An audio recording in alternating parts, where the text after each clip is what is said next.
Hey, hey guys, what's up? We are live. Welcome in, Rook. How are you, man? How's the day?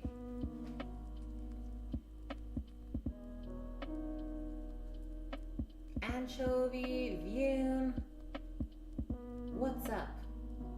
I don't really know how I feel about this setup that Sam and I messed around with last night.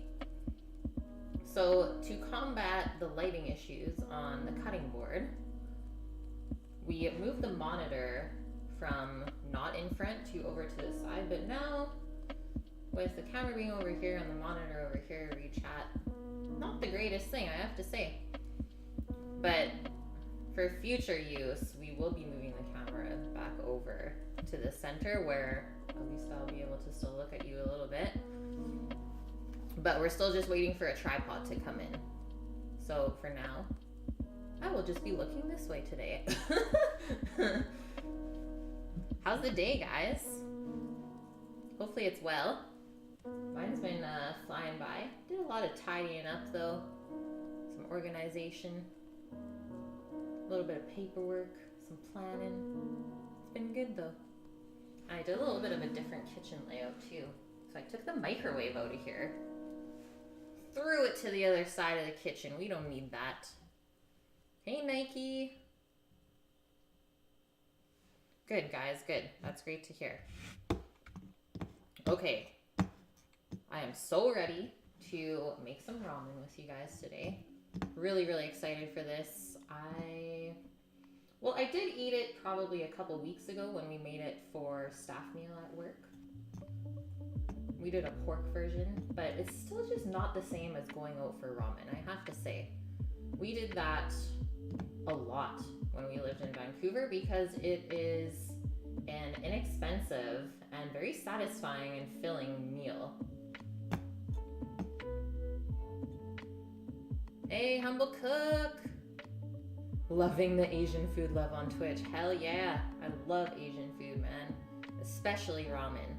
I could eat that breakfast, lunch, or dinner. A big cleanup for me. Well, not really in this area. This was just like kind of playing around. But the rest of the house, a little bit of tidying up. Humble Cook was on LA's stream yesterday. Nice. He's making his rounds. That's allowed. Nikki, you're making beef and broccoli saute or stir fry. Yum. Did I have my burger last night? I did, anchovy. And it was frickin' delicious. A little cheeseburger. And then I had a kale salad. So, balanced it out, guys. You've never had real ramen. Yeah, obviously the cheap ramen, but never the real thing.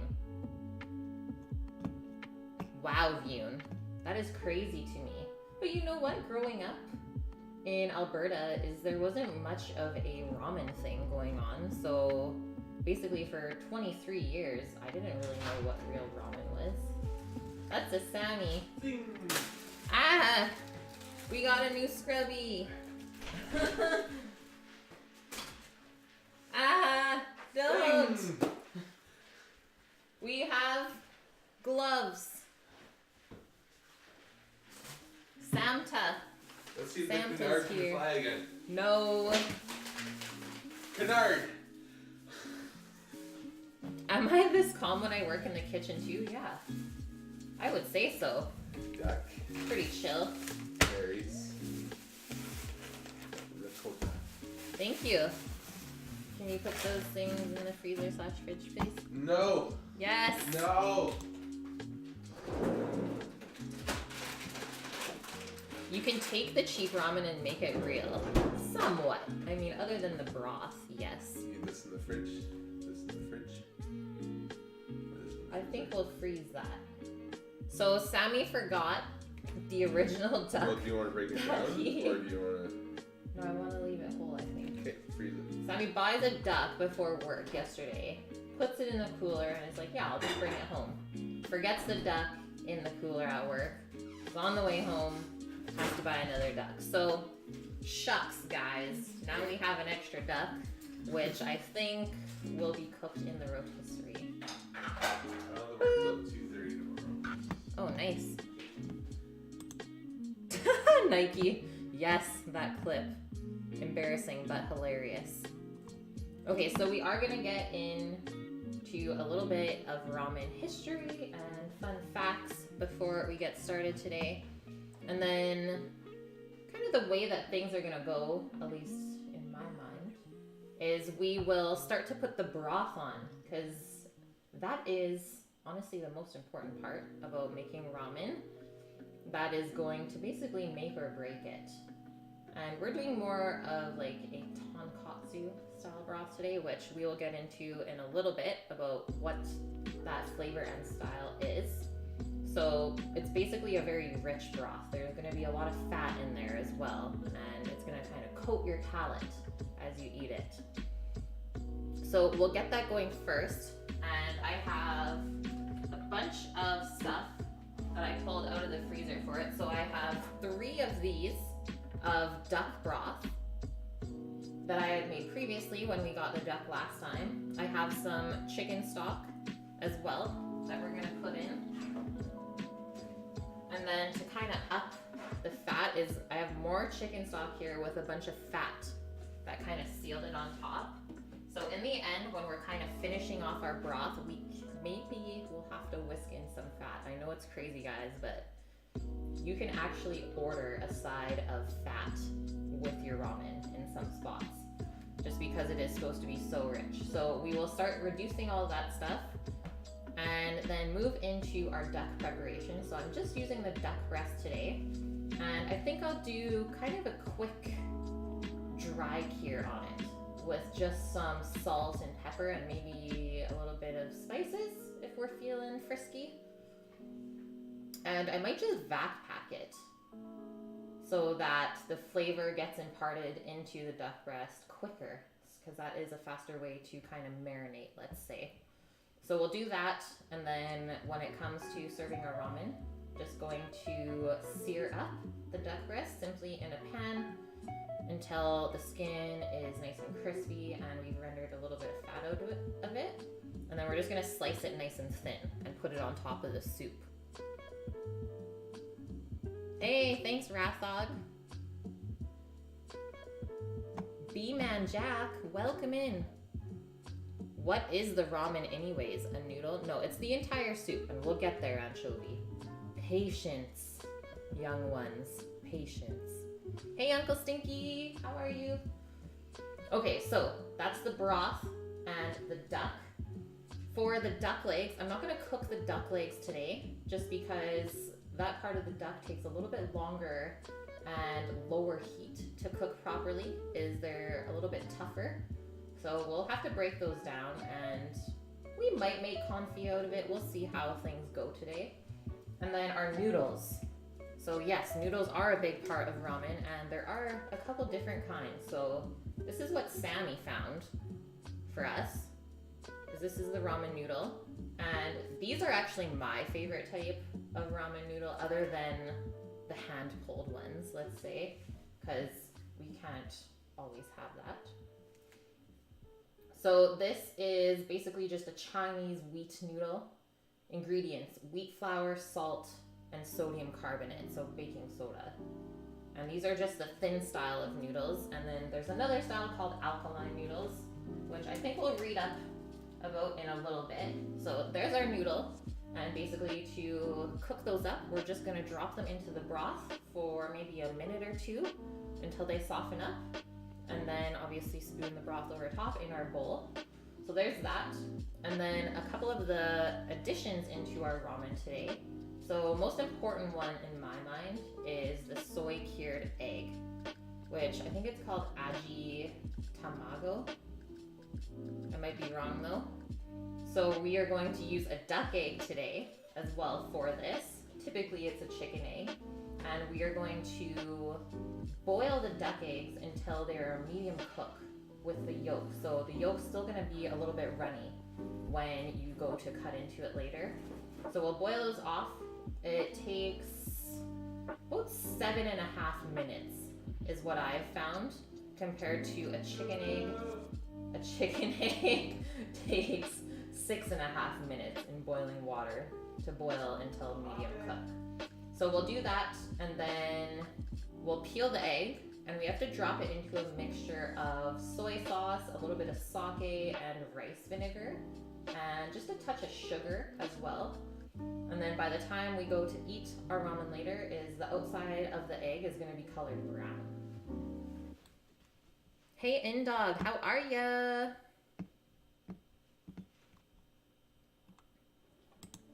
Oh yeah, Indog.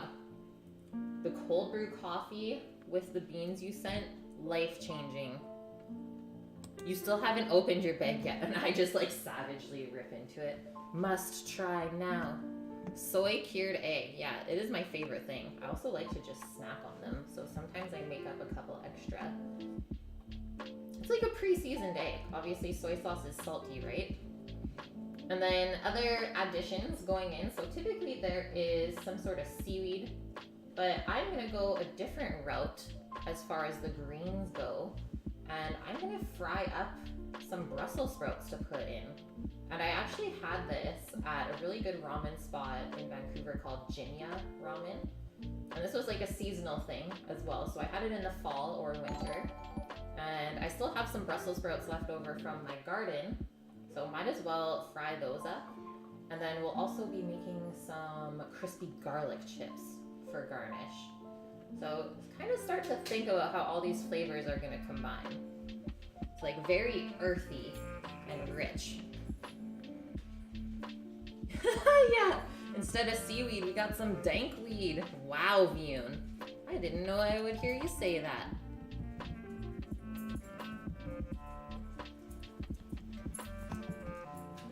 Get some Cheetos. I don't know if that goes in ramen. You love the dank seaweed. Heck yeah. I think that's all we're going to put into the ramen today, guys.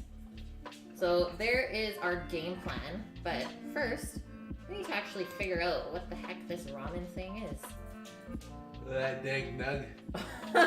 Oh, Sammy. That's a nug. That's for you, Nike. Okay, so there is more than one type of ramen style that you can find in your different ramen restaurants. She doesn't like So I'm gonna read an article from Serious Eats. It's their guide to the different ramen styles. Nike, I picked up some Nukem, purple Nukem for Sammy. It says, "Hi, I'm Ramen.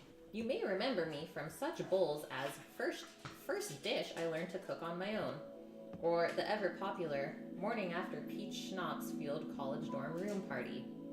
Don't tell mom the microwave is dead." Or one of my more subtle emotional works, Oriental flavor. Like the cup of noodles. Oh man. Oriental flavored. What does that even mean? It's Oriental flavored.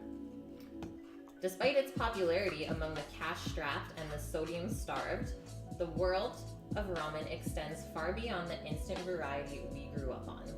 Originating in China, not Japan, the alkaline noodles served in soupy broth have been in Japan for well over a century, but like pizza in America, only became widespread after World War II.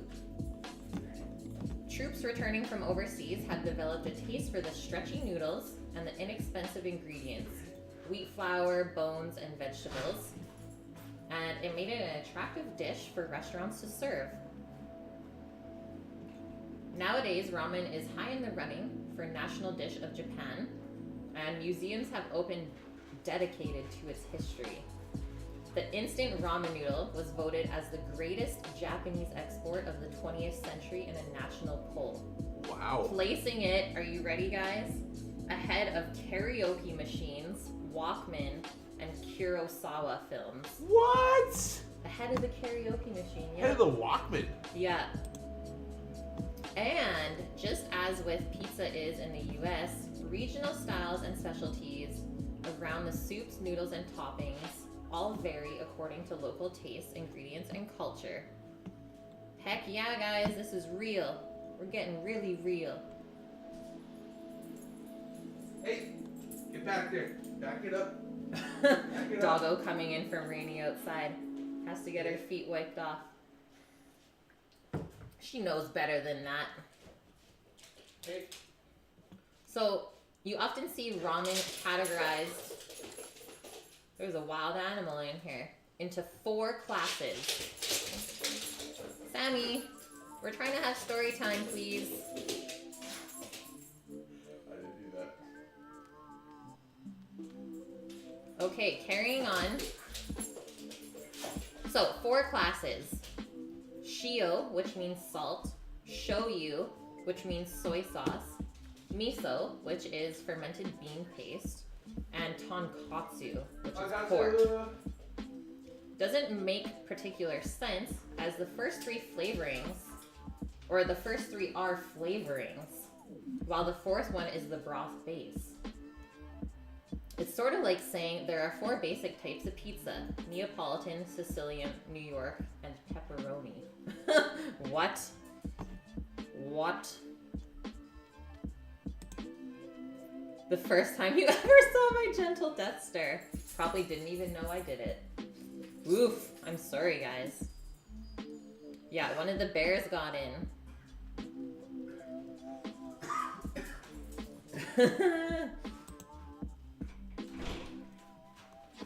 Okay, so while it's true that even with strictly Japanese style ramen, some folks see those 4 classes as distinct. There are plenty of cases where there are overlaps and also outliers.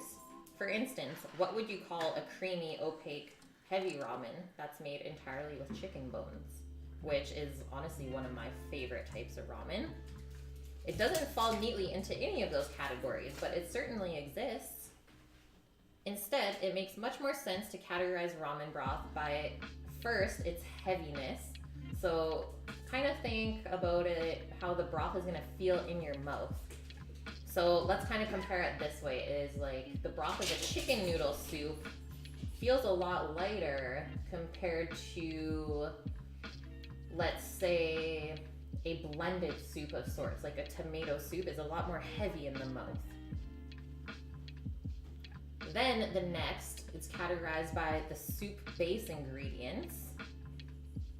So basically what you add in to the soup. And then finally by the seasoning source. So whether you're using soy sauce or sake or mirin, etc. This classification system used by some Japanese sources can be combined to cover pretty much every bowl of soup-based ramen in existence. Chicken bone ramen, it's so good. Hey pizza, how's it going? Carrot potato, happy Wednesday!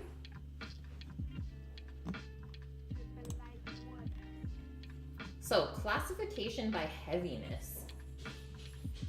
So heaviness is classified as either rich or light. The rich broths will be thick, sticky, and usually opaque, so not see-through, packed with emulsified fats, minerals, and proteins from long-boiled bones. So that's basically what I did to make the duck broth that I have back there, as well as the chicken saw, as those broths or stocks were cooked for over 12 hours at a really, really low heat. So you're just gently extracting all of that nutrients and fats and flavor from that. Opaque white bone broths are also known by their transliterated Chinese name, paitin, whereas our light broths are clear and thin, usually flavored with more vegetables, fish, or bones cooked relatively briefly at a light simmer, so as not to cloud the broth. So basically what I have to do, because the fat has separated out of those broths that I made rich, is we have to like boil it and reduce it down until it pretty much becomes one. So it does take time to do that properly. Viewn! Lost all of them. Holy smokes. Yeah, carrot potato. Your pulled pork looks so good.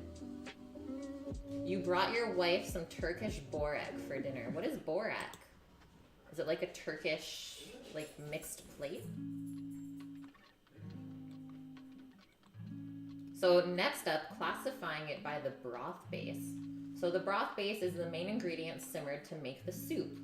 This can range from animal bones, pork, chicken, beef, and fresh fish being the most common, as well as duck. Don't forget the duck, everyone. To even lighter broths made with sea kelp or dried seafood. In addition to their main ingredient, ramen broths incorporate a variety of aromatics such as charred onions, garlic, ginger, fresh scallions or leeks, and mushrooms.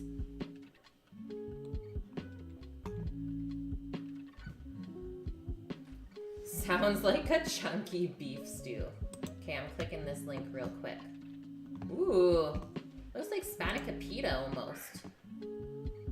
It's a meal feel stuffed with spinach, feta, and mincemeat. Amazing. Sounds good. So the most widely recognized and celebrated broth worldwide these days is tonkatsu, a boiled pork bone broth. So we can't call our broth today a tonkatsu because it's not pork. The best tonkatsu broths are milky golden color and leave a sticky sheen of gelatin on your lips as you slurp them.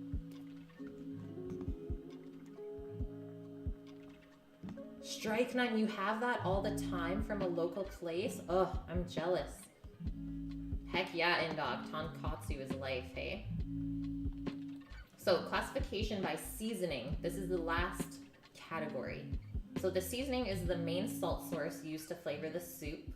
It can be mixed directly into the soup base, but in many ramen shops, it's added to each individual bowl, making the menu a bit more customizable. The most common seasonings are shio. So sea salt is the oldest form of ramen seasoning and derives from the original Chinese-style noodle soups. Shio ramen is popular in Hakodate, a southern city in Hokkaido, where strong Chinese ties influence the local cuisine. So that's a more mild way of seasoning the soup. Shoyu, so Japanese soy sauce, very popular ramen seasoning, which I believe I'm going to use today. Traditionally, it's paired with clear to brown chicken, seafood, and occasionally pork or beef-based broths. Though these days, shoyu is used willy-nilly by ramen chefs throughout Japan. Basically means that they put it in a lot of different things. Last one. So miso, which is actually another thing that I'm going to be using in our broth today. So we're using 2 of the different seasonings in our ramen. Yeah, I should be jealous. For once, hey? As you guys can tease me with good food. Vyun, you should just experiment and start making your own. You went to the store and you were in pure joy when you bought your bag of Ruffles all dressed. Whoa, Nike. All dressed. Now I want some. So miso ramen is the youngest form of ramen, having gained popularity only in the mid-1960s and originating from northern Hokkaido, where the cold weather demanded a bolder, heartier bowl of soup.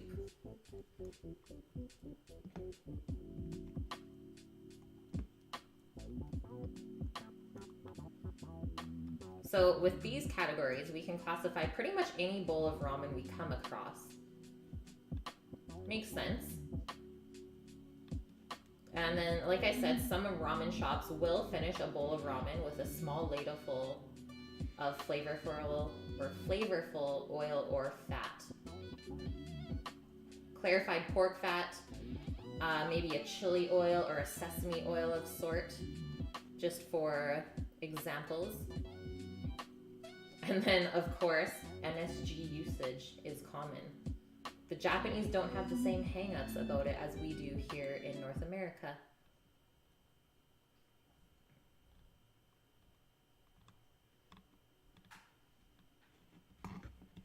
Hey, CBD!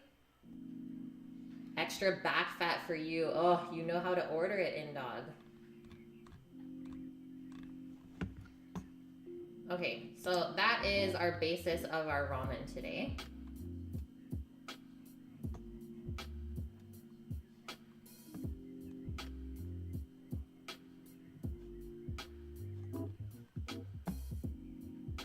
So let's get started. Let's get started with making up our broth first off. The music, it is gone. Oh, it is back. MSG always gives you a headache. I find it very interesting how MSG affects everyone differently. I will say that. Okay, let's just go over to the stove real quick and start to pour all of our lovely broth related things into our big old soup pot. Hey Pete, how's it going, man? Welcome in. And thank you for the host. And I'm gonna turn this burner onto a medium-high heat to get this thing going. And then once we kind of get it to a simmer, then we can turn it back down.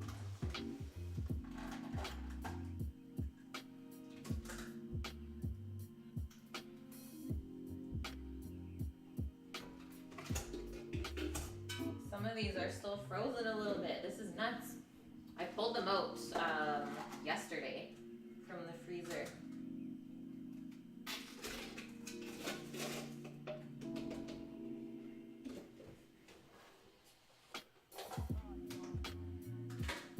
Ooh, look at the color of the chicken fat compared to the duck broth.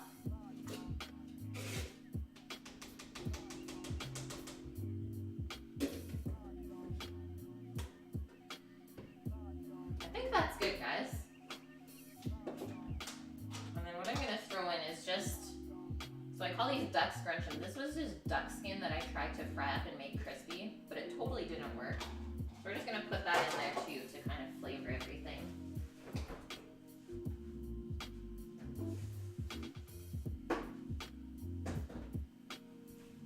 So we're gonna let that go. And then it's time for some duck. This is a duck raised locally in and around the Fraser Valley area, and it's raised without any hormones or antibiotics. It costs us about $20 for this, and it comes with, if I switch this around, all of the giblets. So we have the neck. Oh, turn that off.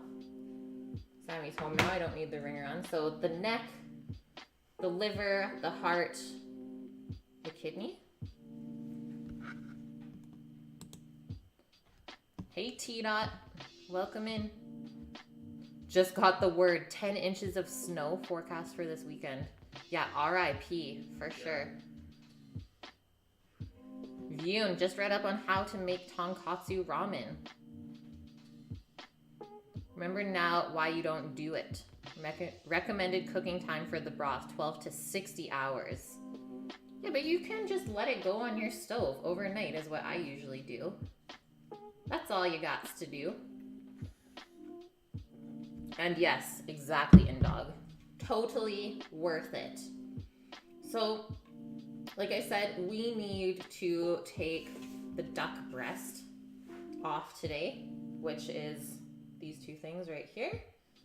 And then we'll also start by taking the legs off, and then also take the wings off. And then I'm gonna keep the carcass and freeze it, I believe, so that I can make another duck broth of sorts another time, whether it's like for a soup or for another ramen, just whatever we feel like. Maybe even a stew of sorts, like a cassoulet, a bean stew. Yeah, pressure cooker. That will cut that time in probably half. Okay, so get my knife.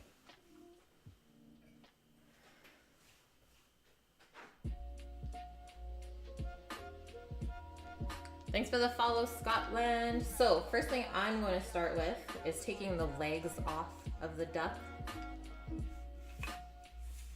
So I'll try and do it this way for you so you guys can actually see.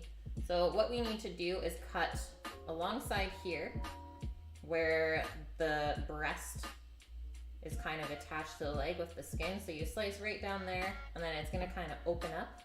And then there is the hip joint that will just kind of go around and carve that leg out. And for me, this is always the first step to butchering any sort of poultry. So there's the breast right there. So you want to be careful that we don't kind of nick into that either. I'm going to keep it nice and contained. And then you'll kind of notice how this will just naturally open up on its own. So there's not really a lot of work involved here. Okay, so that's opened up. as you guys can see. You can see the little rib cage there as well. And then what I always do is, this should just give a little pop. You guys hear that pop? And that just takes the hip bone out of the socket. And then now this will lay flat, which will make it a lot easier for us to actually get that duck leg off. And then you can actually see right here is the bone that we'll have to cut around. So kind of go around the back side of the duck almost, and go right along beside that bone, because that's basically where it detaches from the carcass. Now that that's pretty much detached, we can just do one long nice cut. That's the underside of the leg. This is how it should look when you take it off. No nicks in the skin there. All of the fat is fully covering the meat. It's exactly what you want. Hey Annie, how are ya? Oh, the oyster, yes. Yeah, Duck Dexter, pretty much, Avian. Just gonna get a bowl to put this in, so I don't keep crowding up my tray, showing you guys.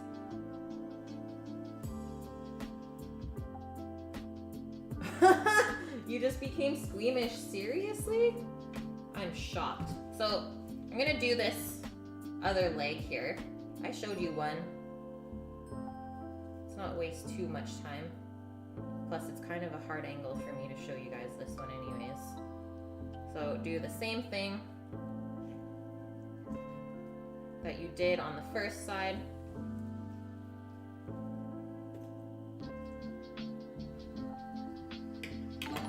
Pop again. Sometimes it's not like a very distinct pop, but you'll feel the bone come out of the socket.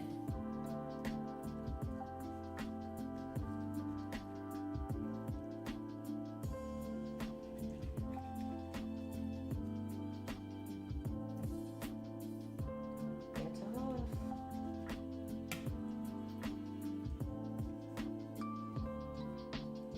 Okay, there's our second one. Should look basically the exact same as the first one we did. So now, our duck breasts. This thing's got like a lean on. Left side, strong side. Yeah, me too, anchovy. My hips sound like that as well. Really bad, hey? Yeah. Tough time. Sammy can vouch for this. Thanks, Rathok. And thank you for the follow as well. It was satisfying, the pop, Nike. It's like, yep, done. Okay, so whenever they butcher ducks, they keep on all of the skin from the neck. Obviously, if you've seen a duck before, their necks are a lot longer than chickens. Oh, that was graphic. I'm sorry for that. But I'm gonna clean all this neck skin off before we try and take the breast off. Otherwise, it's just gonna kind of give us trouble.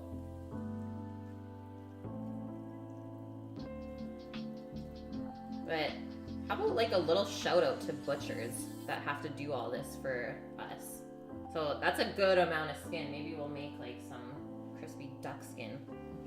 It's like butchers do all this work for you guys that get squeamish and still want to eat the meat. So there is a reason that you pay extra to have that stuff taken off of the carcass. Blood tests, what? You gotta go on a gluten-free diet? Whoa. That's craziness. Yeah, no beer. Hey, Alvin. Did you just get in here? Or did I miss you? No. Okay, so next up is the breastbone falls right through the center between both breasts. So we're just gonna cut alongside.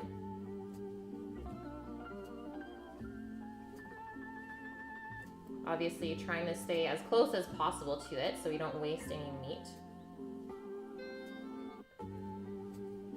And then once we get that initial cut, you can kind of see how basically just use my fingers to take the meat off of the bone. But there will be one point, so like when we get to here, we will have to start cutting that off. I'm actually gonna do this as well, because that's being annoying. And I'll try and do this backwards for you guys so you can see. Why are you doing it backwards for us? Hey! And then the wishbone is right here. So this is where the wishbone sits, and you kind of have to just carve around it in order to actually get the duck breast out of there. So just cut right alongside of it.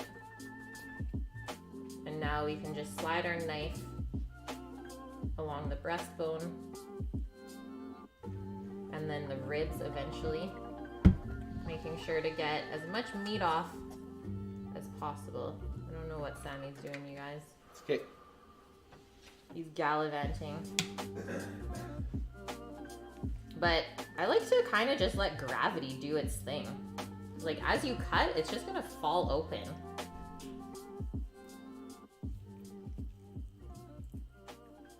And then basically our next step is just to cut it off of the chicken wing. Like that. So this is how your duck breast should look. This is actually a pretty small duck breast. But there's no nicks in the skin, and I think we just have to kind of clean it up on this side.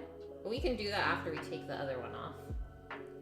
And then we didn't really nick up the underside too much either, but you can see there is some stuff that we will clean, so that's some silver skin as well. And that's bound to be there with ducks, is they just exercise a little bit more than chickens. So we will have to clean that because that won't break down. You might be squeamish, but you'll still chop that animal to bite-sized bits to eat it. Heck yeah, you will.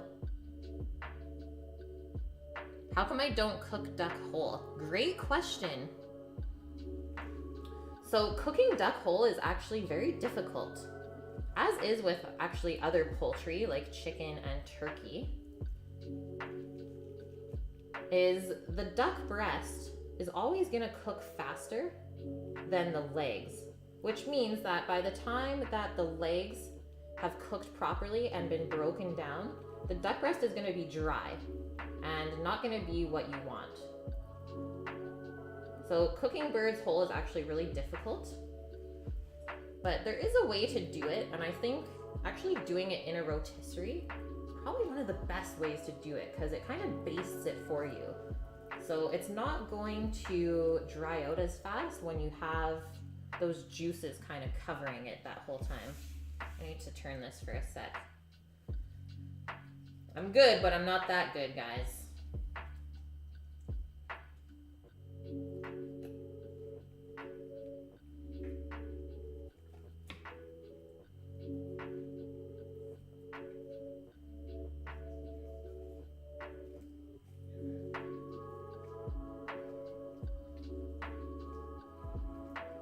Okay, almost there. This is where we cut it off of the wing. And then beside the ribs, to get it off that side.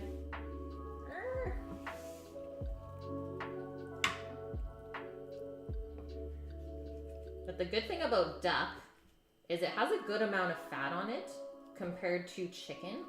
So maybe the breast won't dry out as quick. So there's the other one. This nick right there was already there when I opened the package, but that's basically how it should look. So pretty much like a chicken breast. Bacon. I have a ton of cooking appliances and stuff. Where do I store them when not in use? Yay, a clean carcass. I feel really good about this. Honestly, there's not much meat left on here. Killing it. So a lot of the appliances, so I keep a couple obviously on the counters. And then I just have a kind of kitchen shelf, let's say. It's just a wire rack where I keep the rotisserie and the dehydrator right now. But other than that, nothing else is really hiding. Oh, I guess the mixer is in a cupboard. Okay, so the wing. You can see here, I kind of just opened up the socket where we need to cut right in between to get the wing off. And your knife should just slide right in there.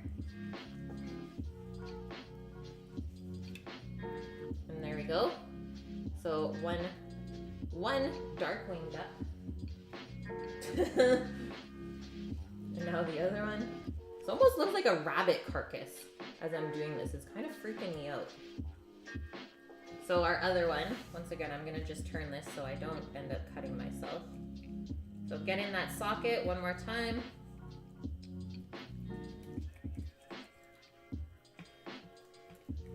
Just cut alongside so that we get our other wing off. So now, let's look at it. So there is a little bit of meat still left on here, obviously by the ribs. And then there's a little bit on the back as well. But since I'm going to be making a broth from this coming up, I'm just gonna leave the rest of this stuff on here, as well as this. So I'm gonna freeze all of our giblets. I'm gonna stuff them back into the carcass. And that way those giblets can flavor our broth next time we make it. But I've put enough work into the current broth that's going on the stovetop that I don't need to add any extra flavor from this stuff. So I'm just gonna get a Ziploc bag to put this into. Got a jujitsu class, that's awesome. Enjoy, Strike Nun. Thanks for being here. You were asking because you have more appliances than kitchen. I've been there. Yeah, getting a pressure cooker and a rotisserie would be difficult. In my mind view, I always say build up. So like having a pretty tall shelf where you can put stuff is really, really helpful. Build up as tall as you can. That's what Sammy and I learned in Vancouver when we didn't have very much space either.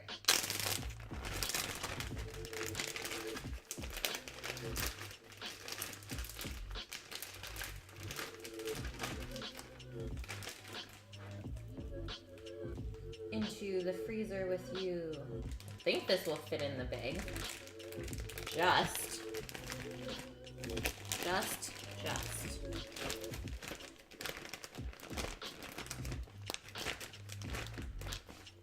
Get Sammy to close that up for us afterwards, so he'll have clean hands. So now, let's get rid of this. Maybe I'll even switch it up. Pile of duck parts. Can you tell this was frozen?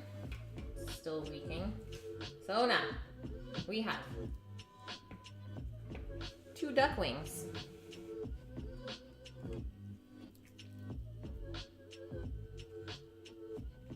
2 breasts that we will clean up just a touch.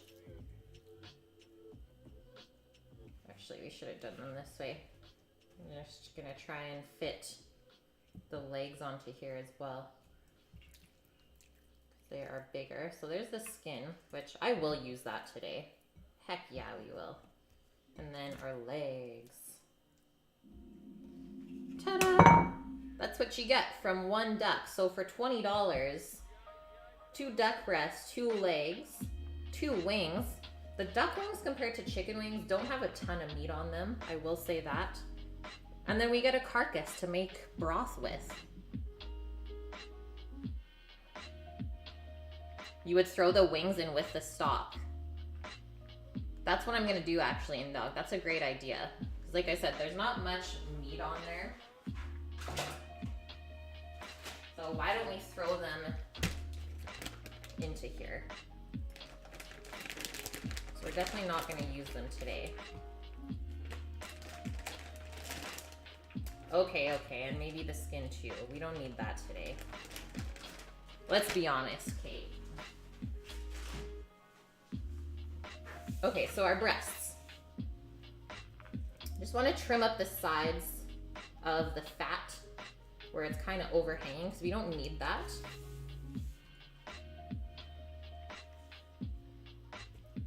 And for that, I'm just going to get a cutting board.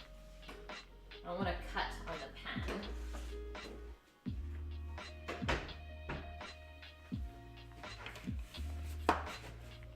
So here's the first one.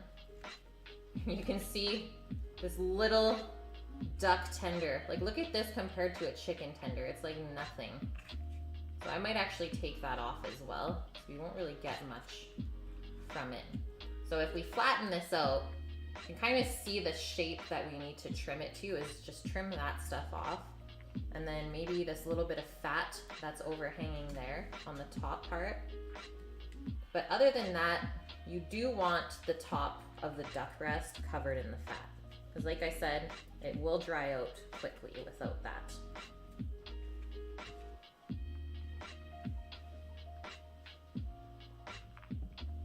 John Dog, where did the single cut come from? That was the skin from the neck. So now you can see that there is some meat here. So just be aware of that. You don't want to cut into the meat, but we will just cut alongside here where that little piece of fat was. And then there we go. So now that's fully covered, and then just a trim down there. And there's our duck breast. And now the other step that we have to take before we can sear this up is to actually score it, which means you're making cross cuts in that.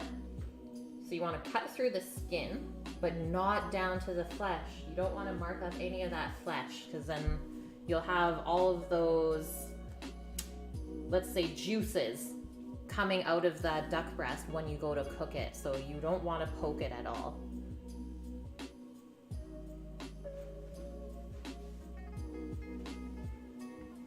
Turn on this fan. Starting to smell a duck broth in here. A moment of silence for the duck. Yeah.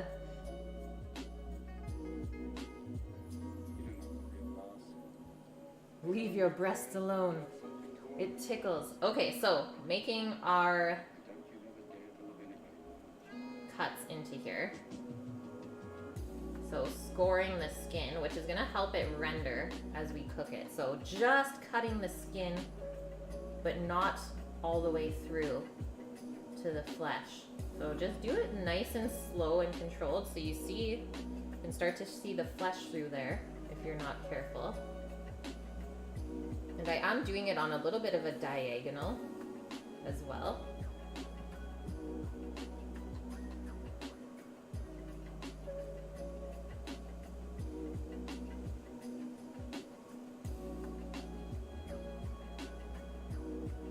One more here. And now we're gonna go the other way.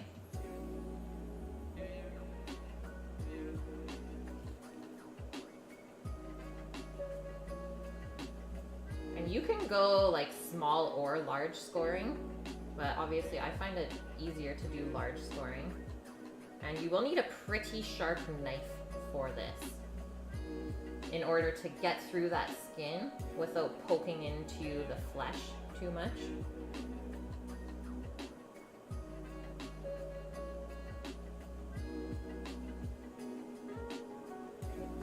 So if we kind of pat that back together, so it likes to open up.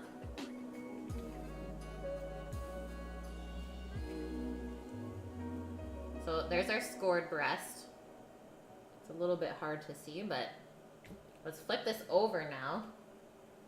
And we do have to clean this up a touch. So like I said, I'm gonna take this tender off. It just wants to come off anyways, so there's no use trying to keep it on. And it is so small that you're not gonna get too much from it. So take that off, and that's what you get. And then you can also see there's a line of silver skin running through it, so by the time we clean that out, there's not gonna be too much left from it. Hey Tom, how are ya?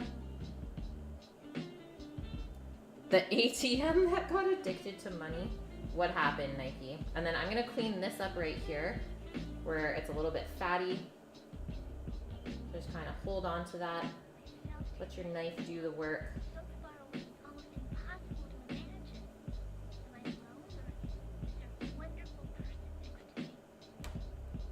So there's that now. Now that kind of opens this up. And this is like a little vein. So we're gonna clean that out. And then next up, just this little bit of silver skin here where it was attached to the wing. Slide your knife underneath that. might have to give my knife a little hone on the steel. And you might find that your knife gets dulled if you do butchery, just because of it kind of hitting the bones. So that's nice and cleaned up now. I'm not too worried about this stuff here. Since it's kind of coming off anyways, just give it a little trim. So let's do the next one. And then we do have this little scrap pile here of stuff that we will put into the broth over there. Ooh, she is boiling now, so I'm just gonna turn it down to like a medium-low heat. If you guys want to check that out real quick. She's a rippin'.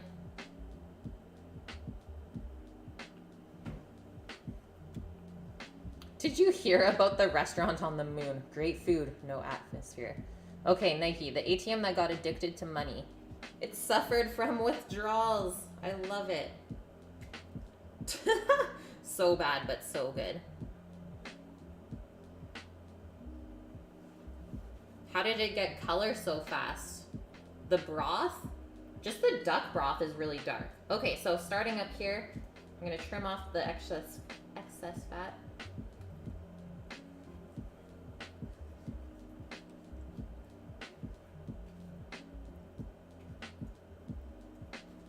That, and then there is this side there as well. So you do want the breast to basically look as natural as possible, right? So there is a reason why it's kind of shaped the way it is when you have it pre-butchered. So there's that. So I'm gonna flip this over now, clean up the backside first. So this kind of layer of fat here. Just kind of slip your knife along that. Boom. And now this vein again, you can actually see the vein sticking out right there. So definitely don't want to keep that in there. That's something that does not break down when you cook it, so it just stays really chewy. Say no thank you to that.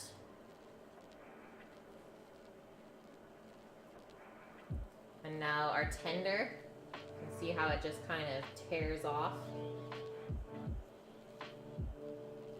But as the name says, this is like a really tender part of the duck. And now just this last little bit of silver skin again.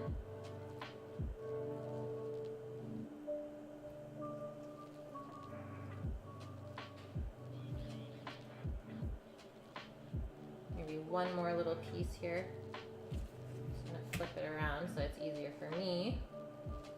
Left-handed people problems, guys. Okay, there's that. And now we can do our scoring. Yeah, no tan lines, please. Must look as natural as possible.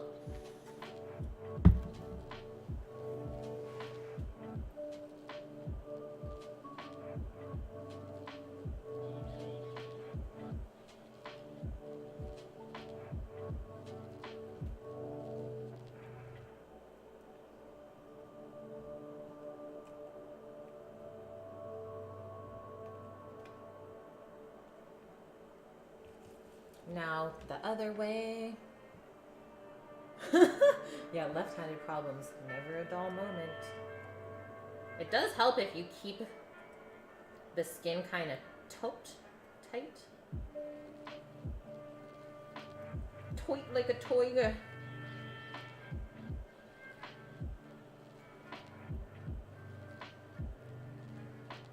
And you do really want to go for presentation here as well, because obviously you're going to be serving the duck skin side up.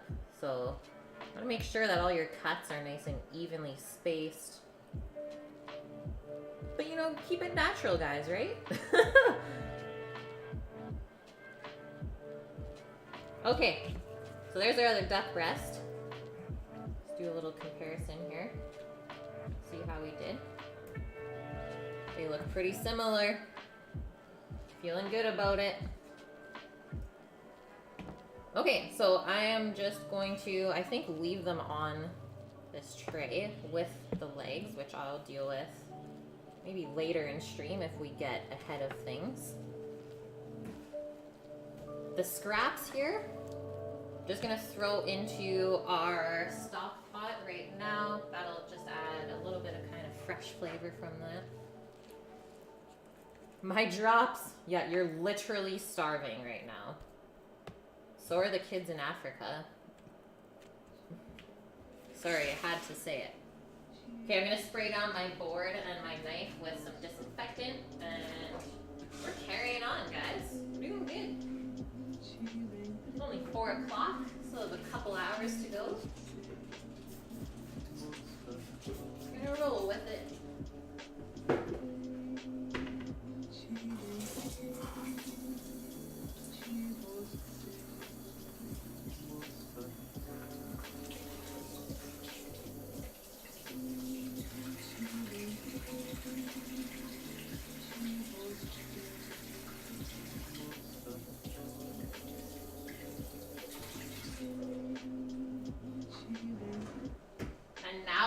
We also add in the aromatics to our ramen broth as well. So I will be doing a little kind of intro into some ingredients that you can use. But first, our duck's gonna be put into the fridge. Have a little fridge nap for now.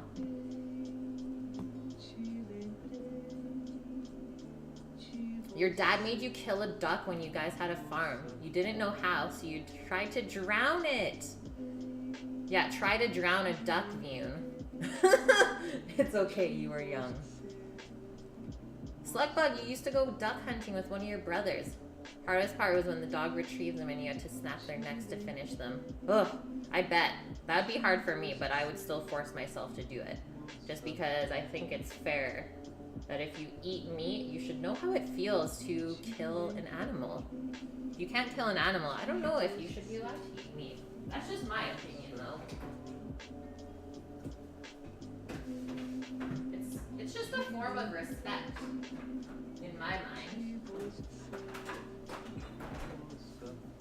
Okay, so ramen broth additives or seasonings that we can use today. So I do have something special to me, which is some mushrooms that I dried out on my own. So mostly in here we have like stems that I've taken out from, let's say, portobellos, or like the bottom kind of root. I don't know if this will focus for us, but the root kind of bottom looking part off of a mushroom that I trimmed up. So those can go into the broth, but typically you can buy dried shiitakes, which are one of the strongest flavored or tasting mushrooms around. And these will add a really, really good earthy flavor to your broth. So we're gonna add a little bit of both of those today. Next up, dried and shaved tuna, which is called bonito. Bonito flakes. Yeah. So that's where your little bit of fish component comes in. But don't worry, guys, because it's not actually going to make the broth taste overly fishy. Especially when you put it into a stronger flavored broth like duck or pork. So we'll just add basically a handful of each of these things to really bump up our broth and make it more of a ramen broth compared to, let's say, like a chicken noodle soup broth, which is more mild. Chef de partie. Resub of 6 months in a row. Thank you so much, man. It's always great having you around, Robin. And hopefully one day you and I can collab on something. Bonito flakes give you the creeps. Yeah, Chef is lurking. Ah, the pressure's on.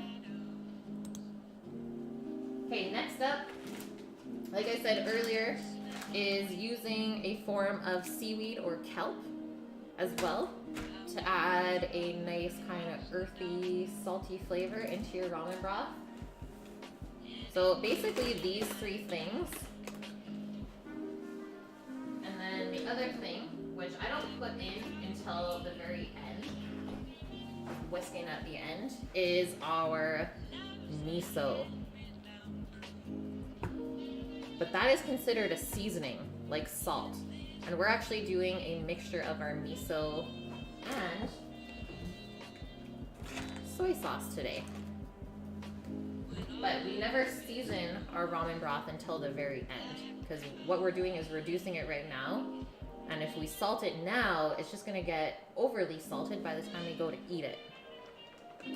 Yeah, aka, aka miso. Chef Delurkey. Yes, we love the miso puns. Miso hungry.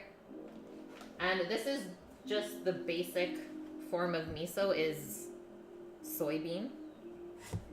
And this brand at least makes other forms of miso. I think they use barley as well as rice. So if you're allergic to soy, obviously there are other forms of miso that you can use. My drops, yeah, throw you in the pot. So we are going over to the pot now, and we're gonna start to add some of our aromatics in.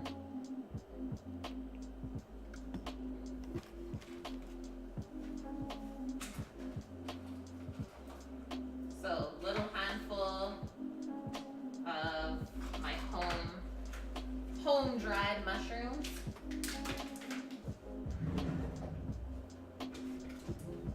And these dried shiitake mushrooms are really, really inexpensive. I think this bag costs less than $5. And it'll definitely last you quite a long time.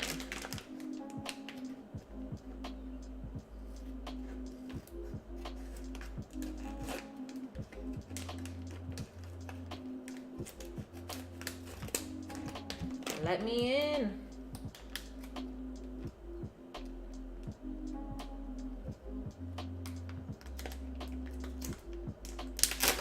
There we go. Whew. Finally got in there. Such an earthy aroma when I open the bag. Kind of stinky too, I would say. Not like a really good aroma. First time opening up the Benito.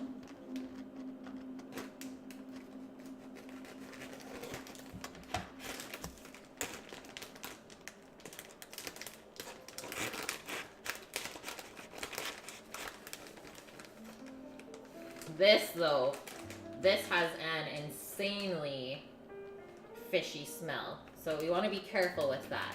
So just add a little bit at a time. Probably like a handful like that. Maybe two. 2 handfuls of that. To me, it's like fish bacon. So dried, smoked, and shaved tuna. It just smells like a fishy kind of bacon.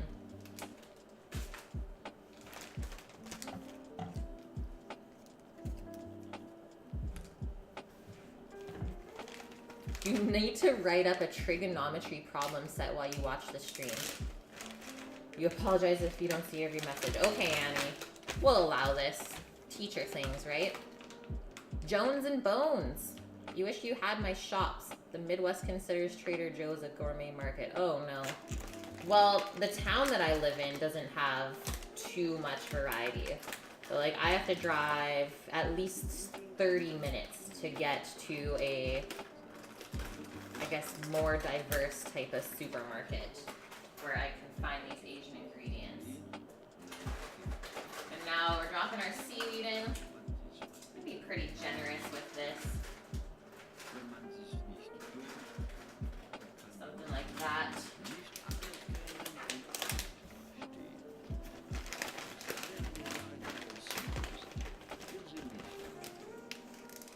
The bacon of the sea. Pretty much. The tickets can be bought via chat, but it doesn't give a message. What if... Isn't there another command to buy the tickets view? It's ticket... And what's the other one? Purchase? Buy? I'm not sure. But there is another command, so maybe if you use the other one, it'll give you what you're looking for. Okay, so we can kind of notice that the mushrooms want to float for the first little bit. Obviously, they are dried. So it's going to take them just a little bit of time to actually soak in the liquid until they start to really become part of the broth. Just give them a little push down, help them out. Well, that smells delicious. Yeah, we don't know what it's called. Hashtag winning.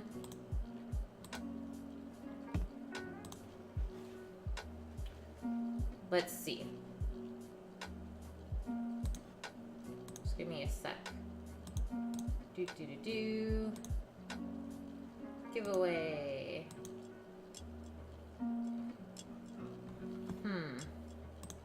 Does it say on the page how to purchase? Or you can just buy the tickets on the page, and that'll let you know at least. Whoa! Lalaboo with the host! Welcome in, guys! This is freaking awesome! Thank you so much, Lalaboo. I so appreciate that. Chef, yeah, called it. He's lurking everywhere. He knows what's up. Okay, so now, I think the hardest part of the stream is actually done. So I'm going to now start preparing our boiled duck eggs to go into the soy sauce cure. Yeah, welcome in, everyone. Thanks for the follow, Chris Likes PC Games. Okay, so let's grab some duck eggies out. I think I'm only gonna do 3.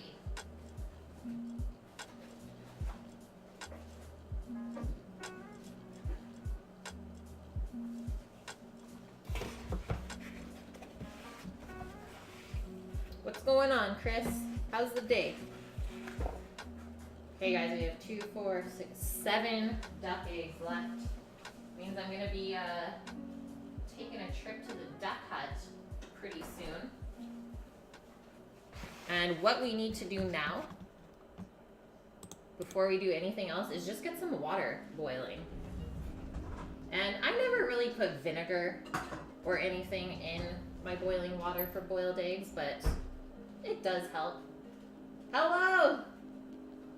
How are you? Yeah, you too. You're eating your beef and broccoli, homemade, nice, Nike. Okay, but you can put a little bit of vinegar in your pot, same way that you would poach an egg, per se, is the vinegar will just help the egg coagulate. So maybe you drop your egg into the boiling water and it cracks it a little bit. So that's gonna help it, if it cracks, to kind of coagulate that egg white right away so it doesn't start to run into your water. You just had pizza. It's my favorite thing to eat. What kind of pizza did you have?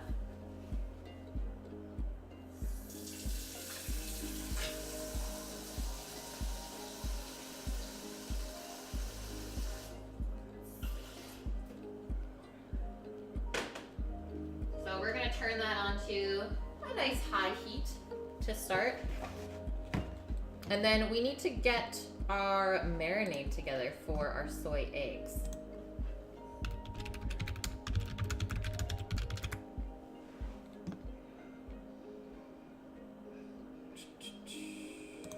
I'm using a Serious Eats recipe, guys.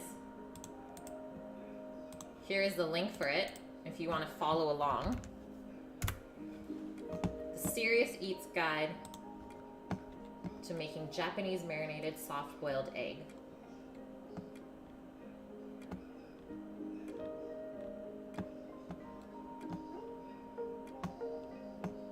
So it says we need to combine water, sake, soy, mirin, and sugar in a bowl, and that's our marinade. The bones reset. Yes, they did, Annie. Reset the bones for a new year of Cook with Kate. You were actually number 1 when I reset them, just so you know. I felt so bad. I was like, oh, I don't know if I should do this. I might get yelled at. You can't stand the soy sauce eggs? How come, Nike?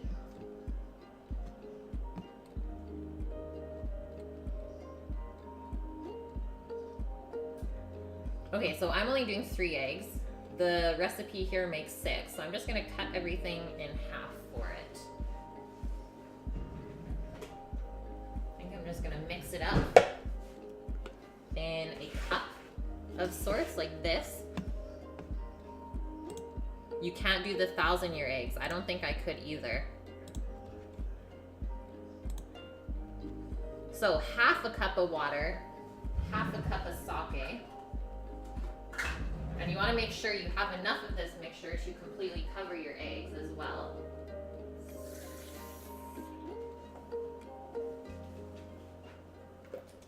Boom. Nice anchovy. You got a good amount of points there. You could enter quite a few tickets into the giveaway. The soy marinated eggs. So here's the sake. This is actually a cooking sake. So there's a little bit of salt in there. So just be aware of that.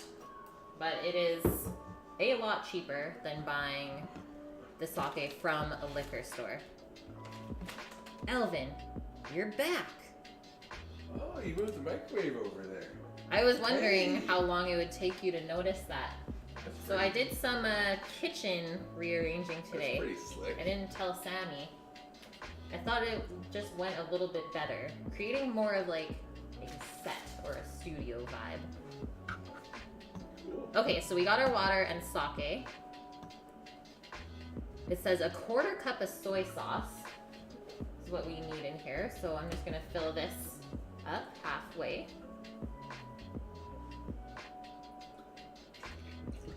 Half of a half cup, 1/4 cup.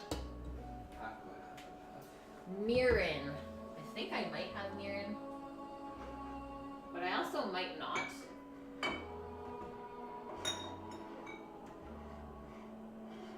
Okay, so what mirin is, guys, is just a rice wine. It's a Japanese rice wine, so it's a little bit sweeter, and it doesn't have the full alcohol content of a regular wine. But I don't have that today, and I'm okay with that. But what I will add is just a cup of some rice vinegar. So definitely not a cup's worth. Maybe like a tablespoon.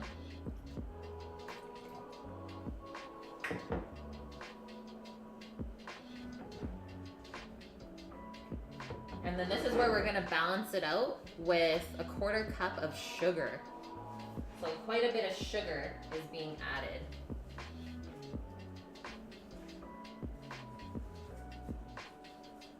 Just because the soy sauce is salty, right? So you have to think about that balance. And just use white sugar, guys. Don't gotta go super fancy with it.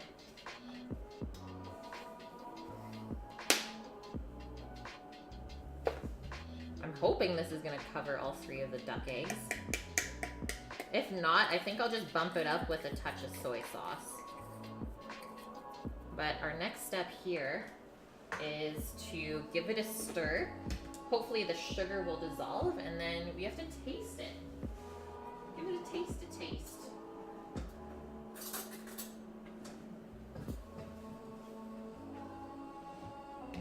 Mirren? Helen Mirren? She's here?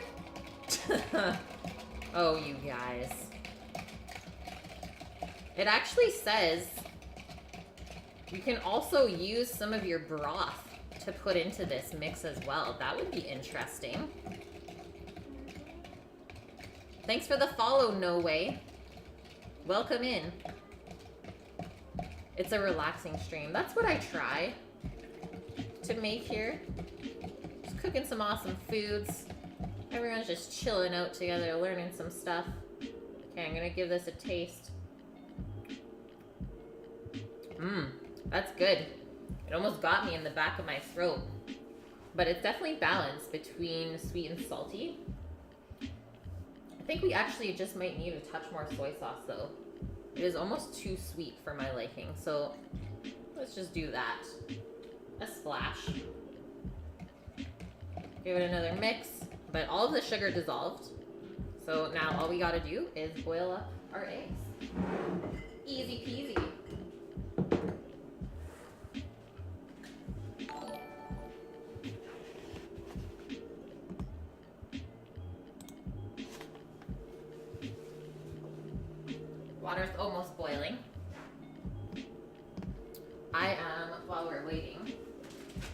to close up our duck carcass bag.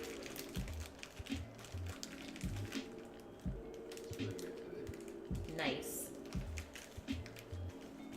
So, who in here has had ramen before? Whether it's cup of noodles or authentic Japanese style ramen. We got some ramen lovers in chat, please. I like ramen. You like ramen? Yeah.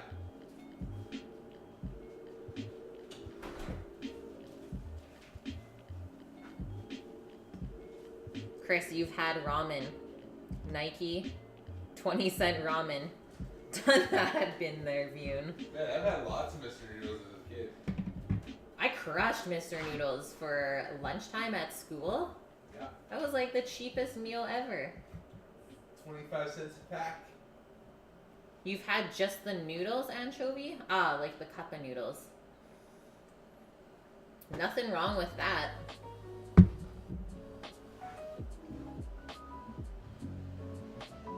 You have 4 ramen shops downtown.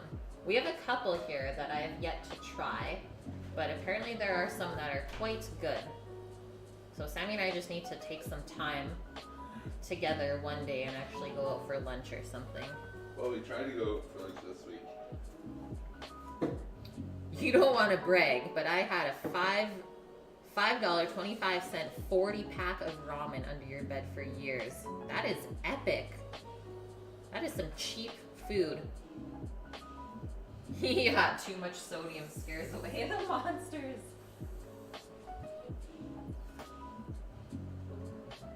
Okay, so next up is, I think I'm going to slice up the garlic for the garlic chips, and then we can start to fry that up. But first, I'm gonna go take a quick bathroom break. You guys stay put. Make sure everyone behaves. Make sure Sammy stays out of trouble.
What are you doing?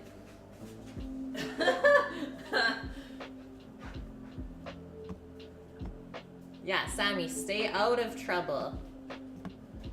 I didn't do nothing. Chat back me up. Yeah, ramen packages would make a great box spring. It makes sense, Indog. Showing off his nudes. Typical. Okay, we got some boiling happening. So, just need a pair of tongs so we can carefully put the duck eggs into the water. And before I do that, this is important, guys, is you want to have your timer already set for your eggs. So I said, let's do 7.5 minutes. So 1 minute more than a chicken egg for a medium boil. So that as soon as we drop the eggs in, we start our timer. So we don't want to overcook them. We don't want a hard-boiled egg here. We need that egg to be nice and custardy in the middle still.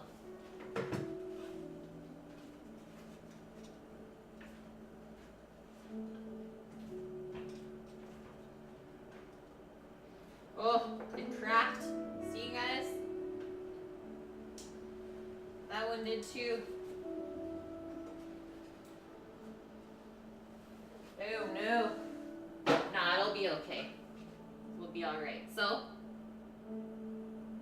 Timer has been set. I might actually just have to add a touch more hot water to that because they're not completely covered. So that is going to affect how they cook.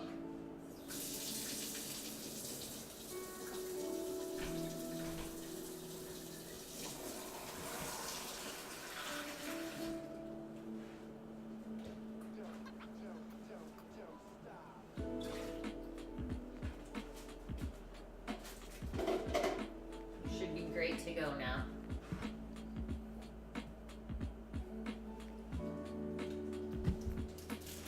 Annie, you received an oscilloscope.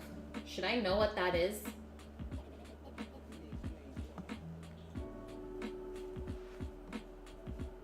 Okay, so let's get our garlic.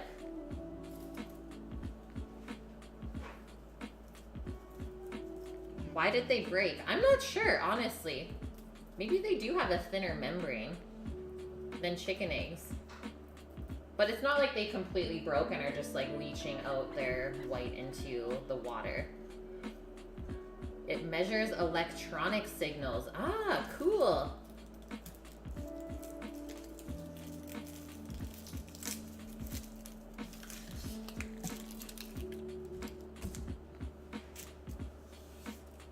Okay, while we wait, luckily, albumin self-heals when it coagulates. Yes.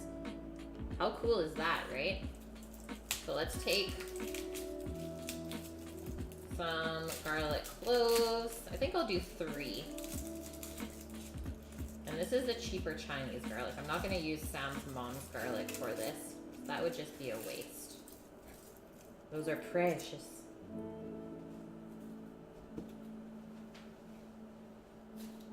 We still have 5.5 minutes to go on those eggs. So we don't want to smash these too hard. Just smash them enough so that you can peel the outer skin off easier. Because we do want to get nice little slices out of these cloves. Yeah, garlic. Yes, this is my favorite condiment of ramen, guys. It's like if I eat ramen without garlic chips on it, there's something missing for sure. Okay, notice that this one is a little bit sad. What happened? Got a little bit of poop there. Same with this one though.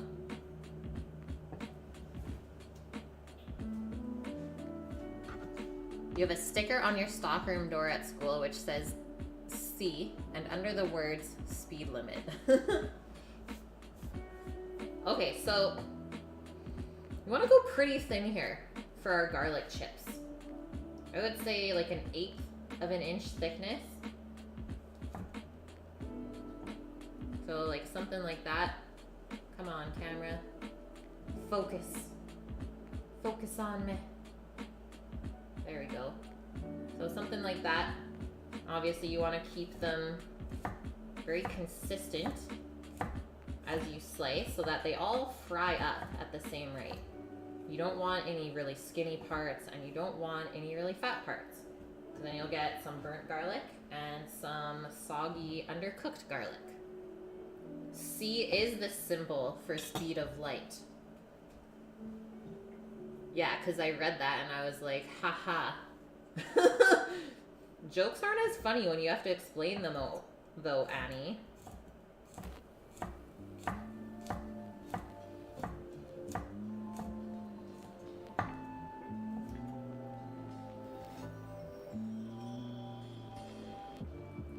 It's a more obscure joke. Well, thank you for understanding.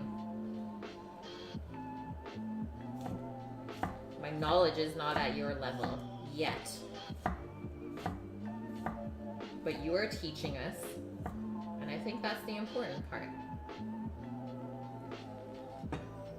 But look at these nice little slices of garlic. Those are gonna fry up quite all right. Yeah, a physics joke, if you will. Anchovy, every time you slice garlic, it reminds you of a movie which is shows a mob guy in prison slicing garlic with a razor. Yep, I think I've seen that one as well. I've seen it. one way to do it, right?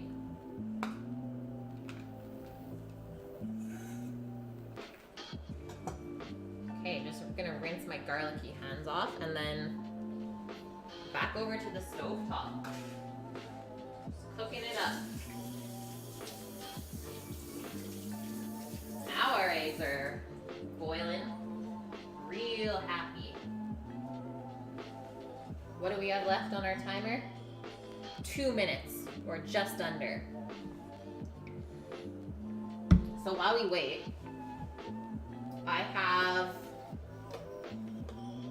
some leftover cooking oil here, which I'm gonna put into the frying pan for the garlic. It's only been used once previously to fry something. And then we'll just do a little bit more of some grapeseed oil. And if I put it here, is that okay for you guys still? I think so. You'll still get the gist of it. So I'm gonna heat that up on a medium-high heat and start to get that oil hot. When it starts to shimmer and almost smoke, then we'll be able to put the garlic chips in there.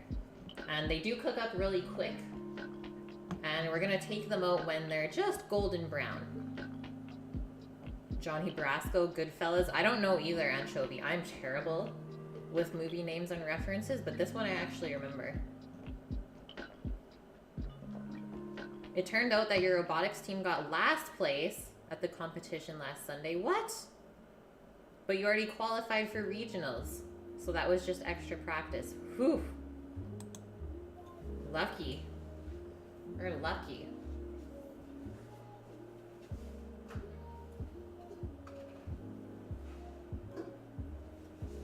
I'm gonna grab a slotted spoon for our garlic. And then we're gonna want just a plate with some paper towel on it to soak up any extra oil when we take the garlic out. Woo, there we go. So that's for our duck eggs. You want to get them out of there as soon as possible. So drain that hot water into the sink. Obviously be careful. And then what we want to do now is run them under cold water to cool them off. That's going to stop the cooking process.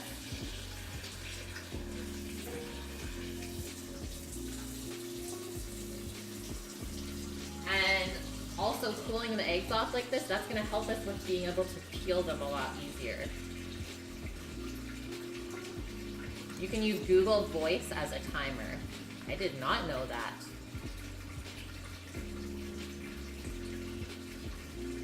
You can even set more than one timer at once. That's really helpful.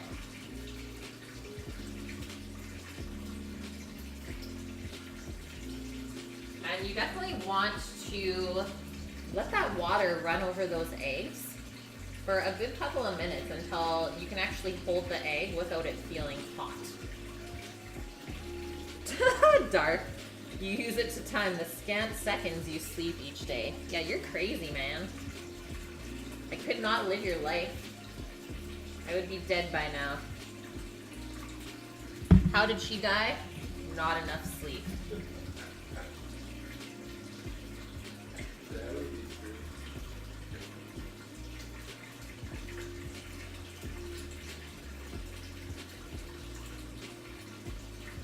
Waiting, waiting, waiting. We are still waiting for our oil to heat up too. I think I might go a little bit higher. Why? Because we're impatient. You just talked to one of your former students who's going to Columbia. He's a really good fencer. That's crazy.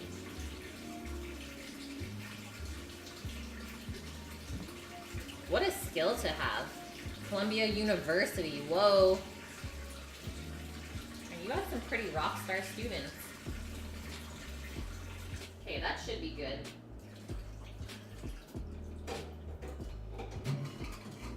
obviously if you have an ice dispenser in your fridge, like a very privileged person, that would also help.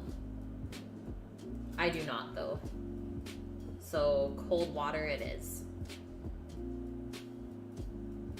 Joey goes to get some ice. No, it's okay. It's nice and cool. One went to Harvard, a bunch at NYU, and one is pretty much a professional dancer. That's amazing to hear, honestly. I mean, there's a lot of kids out there these days that don't even finish school. So it's actually even still inspiring for me to see people of the younger generation like really pushing themselves. Just because, yeah, times are tough. There is a lot of competition to do what you want to do. Everyone has basically the same idea, so it's always a race to kind of do it first and get ahead of the game.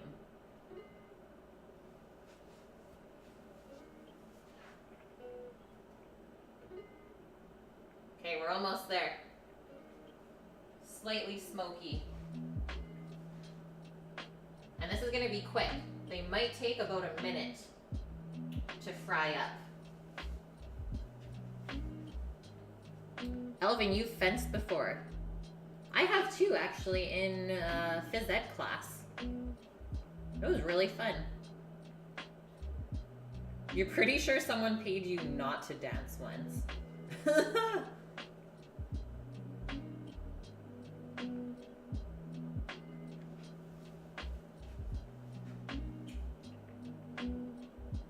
Okay, we're close. So that's why I'm not even gonna start peeling these eggs. They're just gonna chill in their water bath. And then once the garlic's done, then we can move on.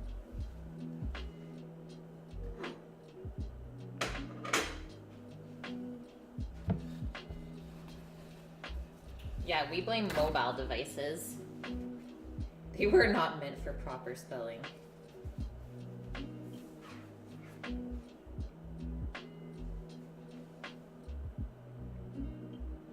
Okay, the oil is starting to do its little wavy shimmer thing, so I'm just gonna drop in one little test piece of garlic. Looks good, it's bubbling, kind of dancing around, so let's throw in the rest. You don't want them to pile onto each other. Let them do their thing.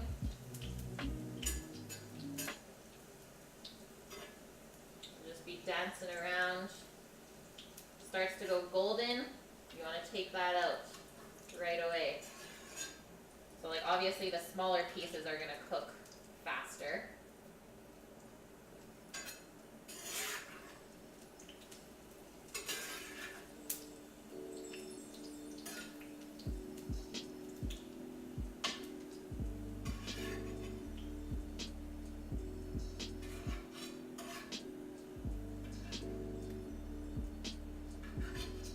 We're just looking for a golden brown here. You don't want to let it get too dark because then it will taste burnt. There is a fine line, so that's why I didn't want to walk away at all.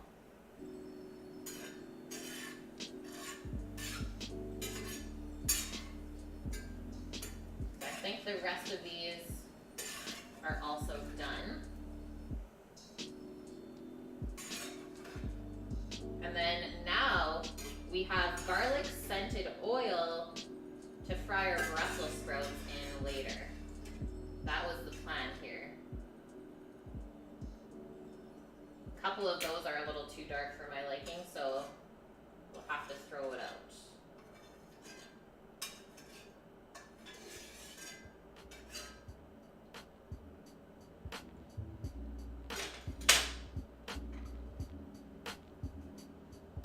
Move that to the back.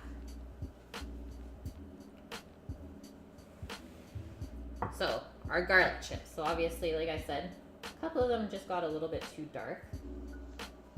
And when it gets too fried, it goes really bitter. But most of them turned out really nice. And then how to test it is if you obviously break it in half, it makes a nice little crunchy noise. It's not just soggy and weird. So let's test.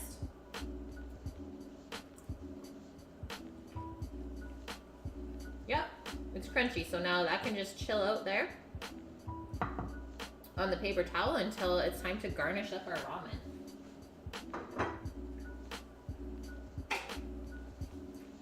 Next up, peeling our duck eggs.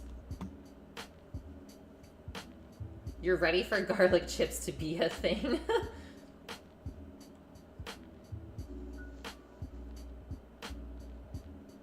Yeah, a nice bath of flavor.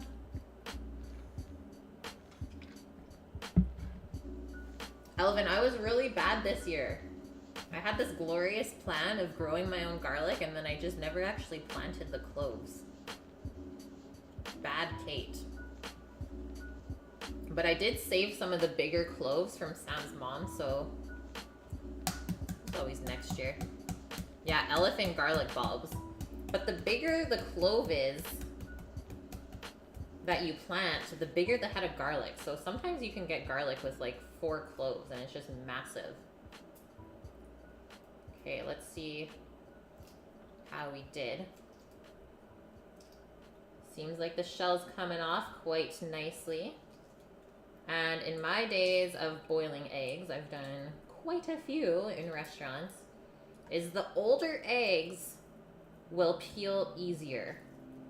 So if you plan on doing boiled eggs, kind of think ahead and buy your eggs like a week in advance. Just let them sit in the fridge and they will peel easier. This is a thing, guys. But that's not too bad. There's a little bit of a blemish there. And if I feel it, so it's still got that kind of jiggly texture. So that means the yolk inside should be perfectly runny, but the white should be fully cooked. So now, into the marinade. Hey, the fuck, how are ya? It's been a little bit. Okay, look at this one. This is one of the ones that cracked. No, I hate when the yolk does that. How creepy though. Creepy yolk has been confirmed. Pressure cooking the eggs leads to a clean peel. I would be scared of like exploding them in there. That would be a mess. But I should try it. Yeah, this is a yolk protrusion. Okay, next one.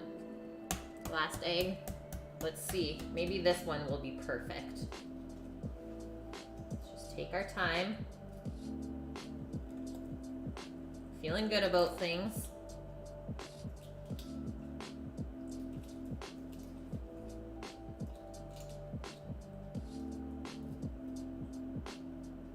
Oh, so close.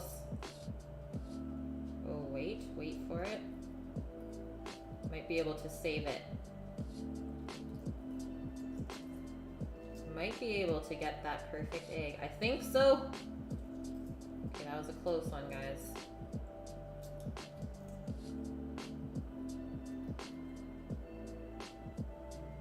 Phew.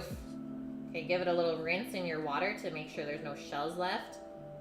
That, my friends, perfectly boiled duck egg.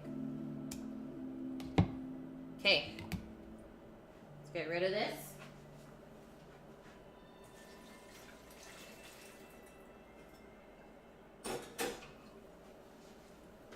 So this is what kind of madness is going on here. So obviously the eggs are going to want to float. So keep that in mind, which means you just kind of have to give them a little stir every now and then. And I would say it's probably best to keep these in the fridge. And I might have something to help with this. Just one moment. Let's see. Doing a little bit of testing right now. Whenever you boil eggs, you do 1 or 2 extra because of that. So if you get an imperfection when you peel, do you just throw it out? You're just like, no, that is not good enough. So I have these little things that I picked up off Amazon for my fermenting and pickling and stuff. So it's just this little glass weight, which what I'm hoping is to put one on top of the eggs so they stay completely submerged in our marinade. But I'm scared that it might fall down the side. But I think we're okay. Boom. The weight works. Multi-purpose.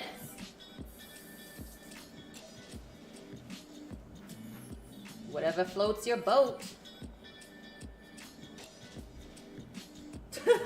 She meant it. Yeah, I did.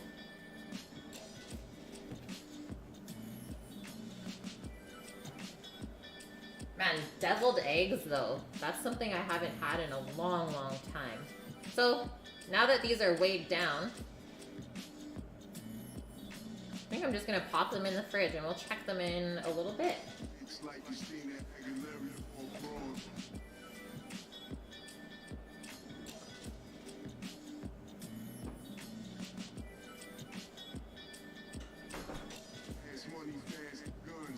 Okay, I'm actually gonna check how our broth is doing. It's been a little bit already. And since we already have the base flavor of our broth, I don't think it's gonna take too much to get it to that point where I'm happy with it being a ramen flavored broth. The whites were separated from the yolks by your wife by a well-known feminine technique. What? What does that even mean, Annie?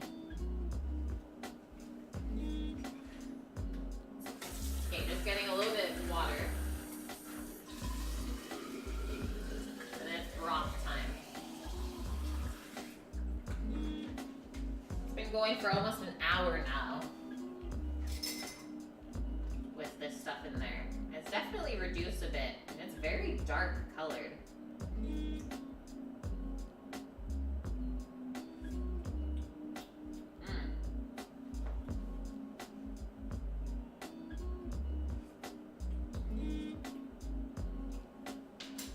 Getting there. So keep in mind, we still have to whisk in the miso, but I think I want to reduce this a little bit more and actually start to put the fat into there.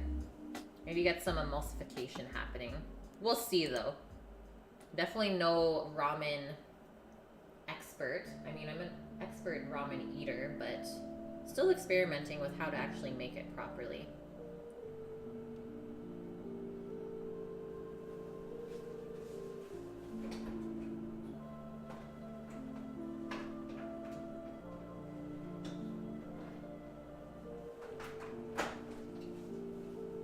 What we're gonna use, some chicken fat. Yeah, it's you colored. Exactly, it's dark colored. So a good couple spoonfuls of this.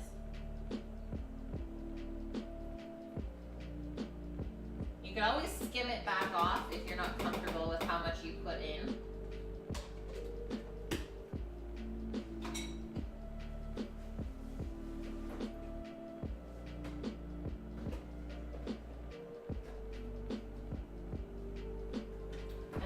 While we wait for that, so I just turned up the heat a bit more, so it's on a nice medium heat now.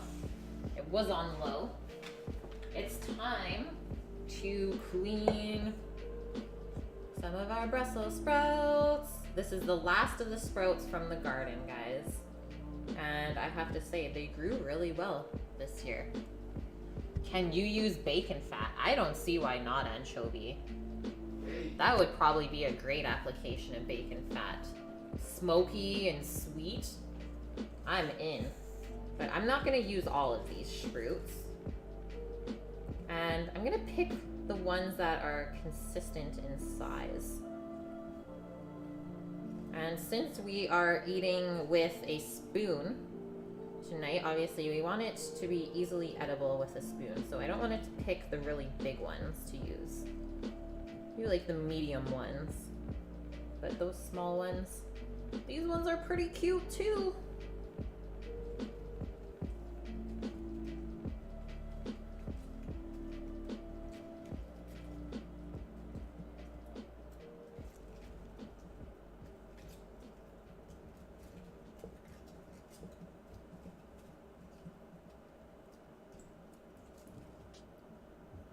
That's probably good. And yeah, I said earlier in the stream is I've had fried Brussels sprouts on ramen before at a spot in Vancouver, and it was so good. You love sprouts so much. Nice, Nike.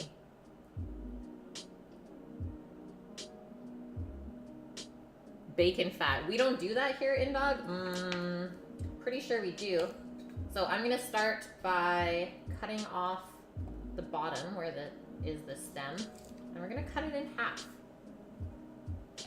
But we're just gonna do that for now, and then we'll come back and maybe peel off any pieces of leaves that don't look too good. Just go over them once more. And cutting them in half is just gonna mean that they fry up a little bit quicker and cook more evenly. I'm scared if we leave the Brussels sprouts whole and try to fry them is the outside might burn before the inside fully cooks.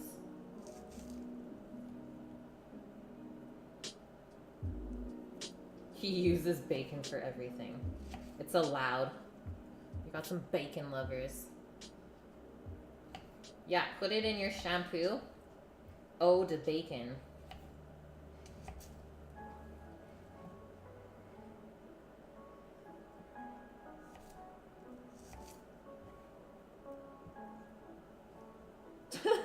Your self-care. Brings all the dogs.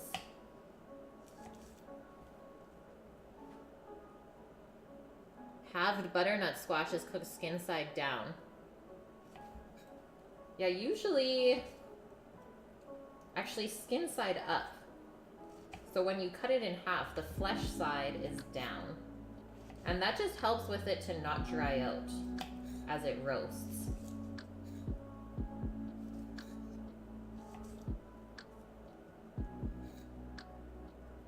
But I mean, you could totally roast it the other way. I've done both. I don't really find too much of a difference. Obviously, if you do it skin side down, you will get more color on the flesh when you roast it. Yeah, fried Brussels sprouts. Just give you that.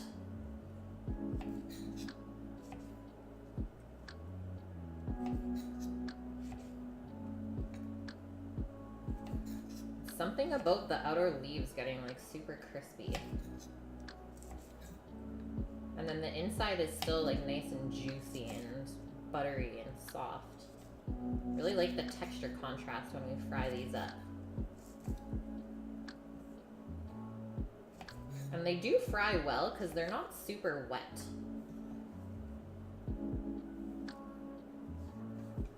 Wet things do not like to be deep fried.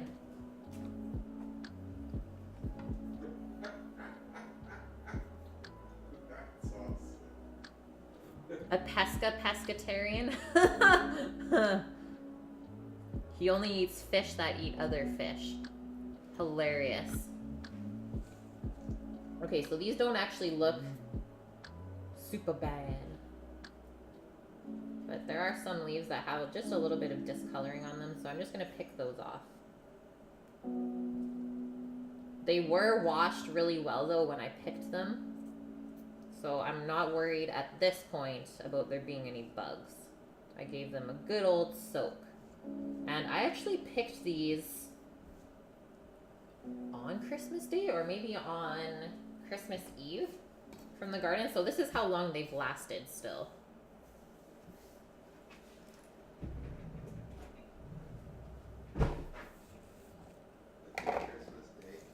Christmas Day, yeah. I think I picked them all on Christmas Day. Sammy ripped the plants out of the garden. The things Canadians do on Christmas. No, the things that's supposed to do on Christmas. Okay. Is there anything else that we have to get ready for the ramen? We have our garlic chips. We have our Brussels sprouts ready to fry. What else did I give us to make in there? Just our duck breast, which we have to sear up. The kimchi's already made. Well, shoot, guys, we're nearing the end. I have to say, this was a pretty quick one, hey? Okay, let's go over to our broth. And I think I'm going to start to actually finish it up.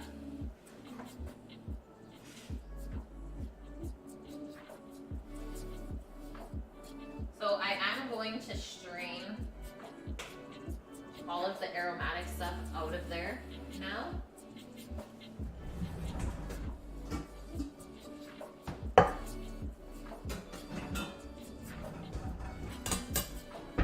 I think actually we're going to come back over here.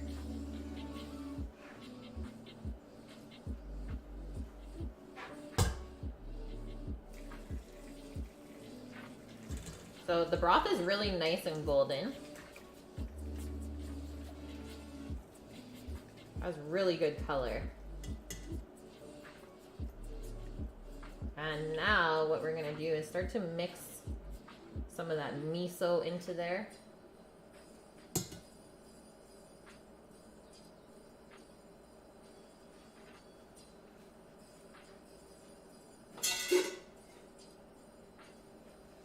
Oh, probably should have kept that.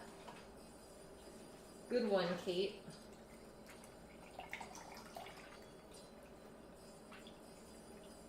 She changed her mind. Nike's stain.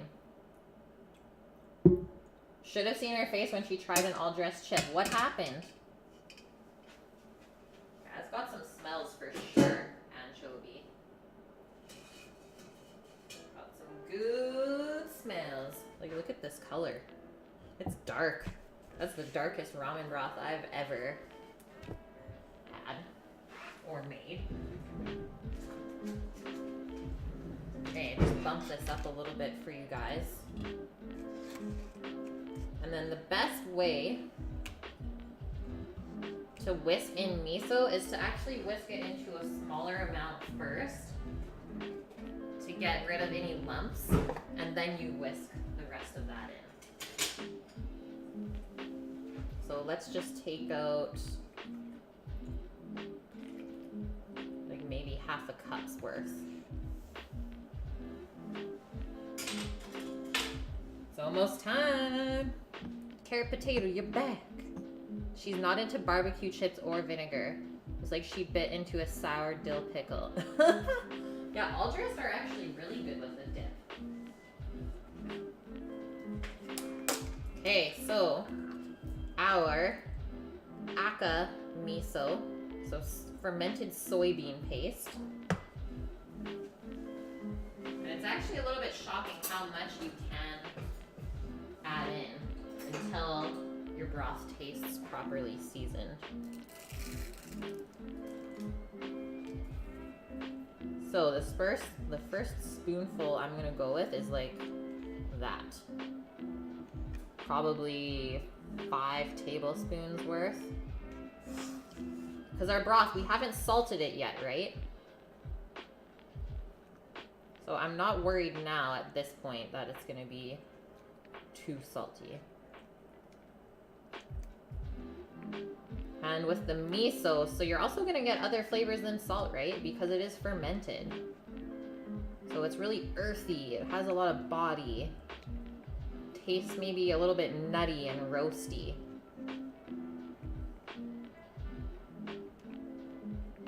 He's just not that into duck eggs. And other ways, he's not the one. Yeah, #1 dating book.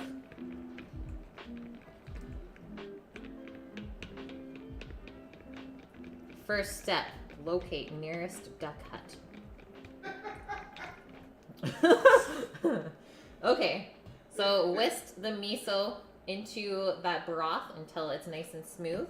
That way we won't have any miso lumps. So what is the reason for the soy paste again? For our seasoning for our broth. So we haven't added any salt into there yet. And we're gonna use a mix of miso and soy sauce for different seasonings. And then broths that are lighter than this, so not as dark colored, and they don't have as much body, typically just get sea salt added in. Or maybe a lighter style of soy sauce. They don't usually have miso. But since we have a nice dark broth, it can hold up to the addition of miso. And then this is what's gonna make the broth more creamy colored as well. As you can see, it just kind of changed that. And maybe it will even help with the emulsification of the fat. So just by looking at the color of this, I'm gonna say that it's not seasoned enough yet.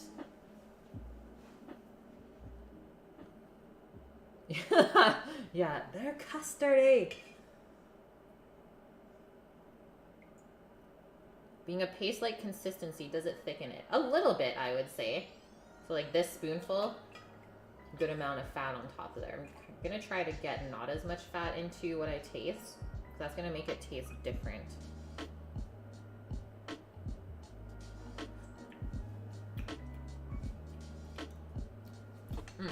Okay, definitely getting a good little fermenty hit from that, but not near enough of the salt flavor. So once again, just a little bit of our broth, and I'm gonna go with the same amount of miso as last time. And then probably at that point, I'll switch over to soy sauce for like a more salty kick.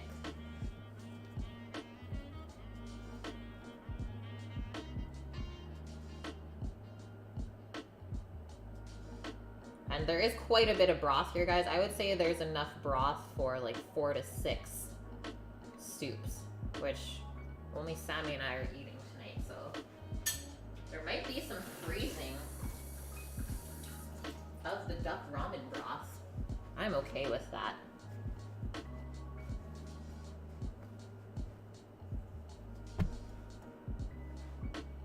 It looks all good, but not into soy products. So this company, Amano Miso, this should focus for you. Come on. Okay, maybe it won't. So it's called Amano Miso. They do make misos without the use of soy products. So there was a rice one and there was also a barley one at the store. But I just wanted to keep it really traditional. Yeah, I understand. I'm the same way with like peas and stuff, is I don't digest that well. But miso seems to be okay. Also, because it's fermented anchovy, is you might be able to digest it a little bit better. Okay, second round miso broth going in.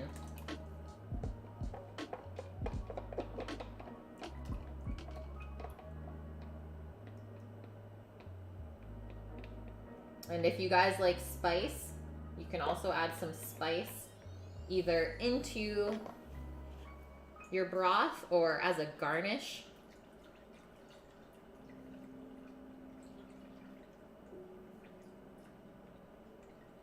You will duck up your travel for 10 years. It's not worth it. Or is it? Just do it for the duck egg.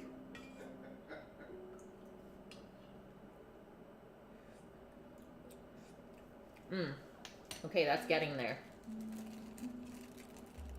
Miso also has a nice little sweetness to it as well.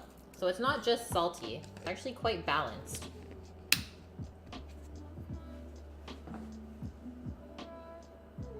Now, coming in with some soy sauce. So let's measure this out. For good measure, we'll measure.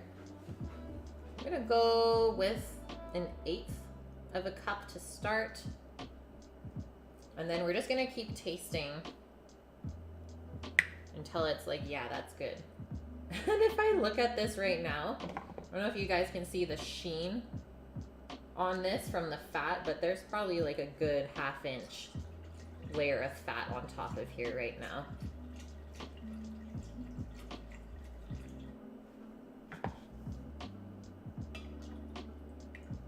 One more taste to taste. Would curry taste good or not the right type of spice for this? Def's not. You would get yelled at by Japanese people.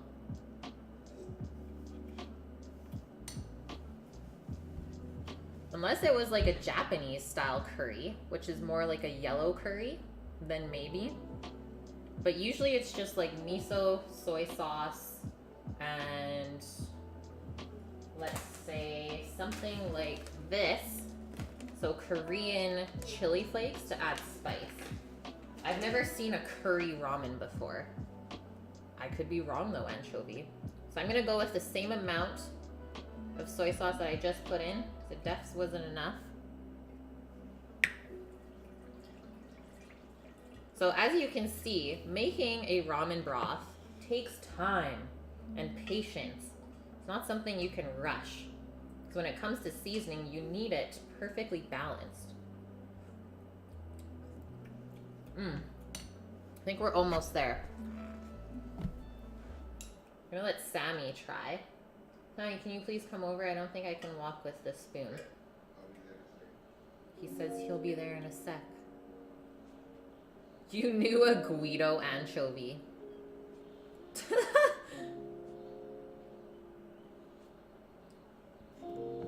Elvin, you're on fire tonight. Vune, why don't you just open one? Stop messing around and open the ramen joint already.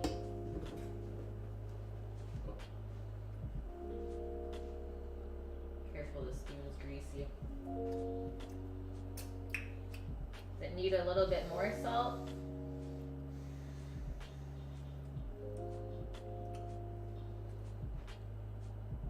Don't just take the top, as you can see. Yeah. You gotta dig through that fat. Like, holy, look at that sheen. Just tad. Tad more.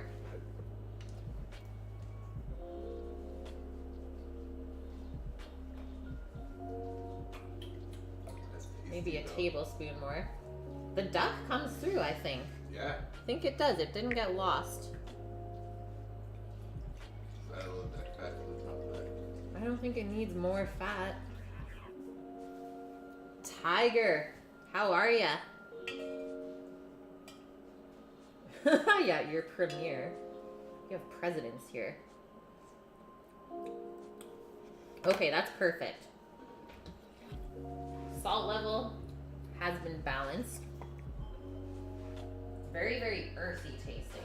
I will say that, guys.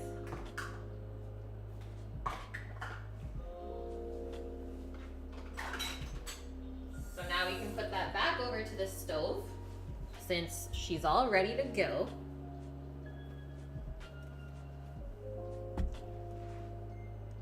And now we can fry up our Brussels sprouts. Like, look at, you can see the ring of fat in the pot. We did good, guys. That's how you know. First step, view. You need a fat slick. Turn that back onto a medium heat. How do you separate the fat? You can skim it off, but in this style of ramen we're making, it's actually more of a rich broth, so the fat is going to be left on there. But if you're not one person to like fat like that, you can totally just take a spoon or a ladle and just kind of skim the top, and the fat is completely separated from the broth. So you'll see where it starts to separate. That looks crazy though. Woof. Okay, turning on our Brussels sprout pan.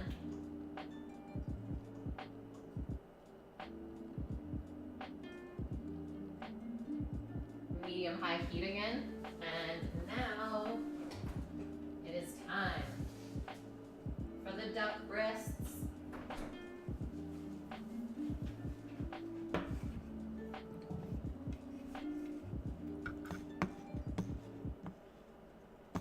Yeah, Sammy's a little bit sleepy, I think.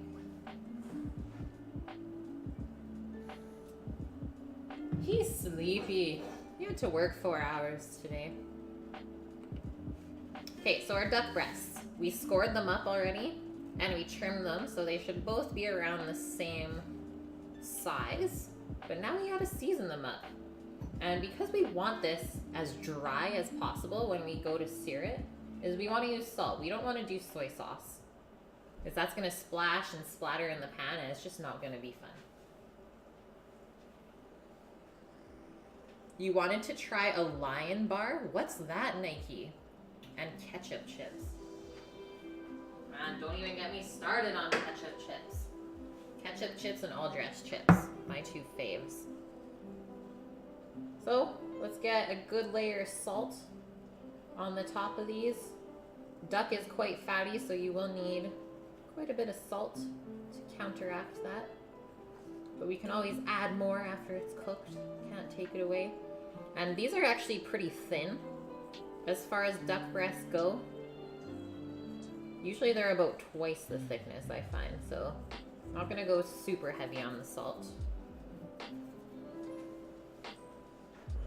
And I think I want a little bit of black pepper on here as well.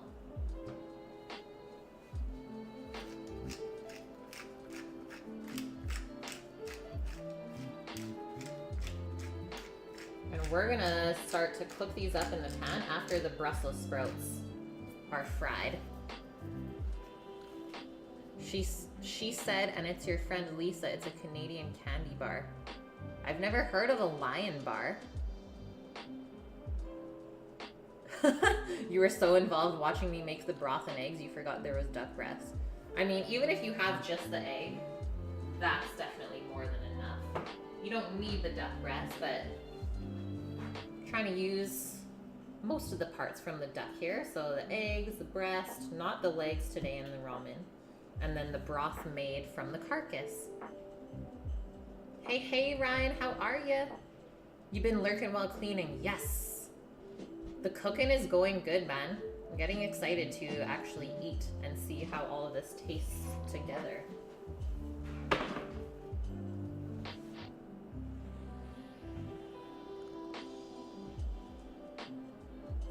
Okay, so kind of same thing with our fried Brussels sprouts.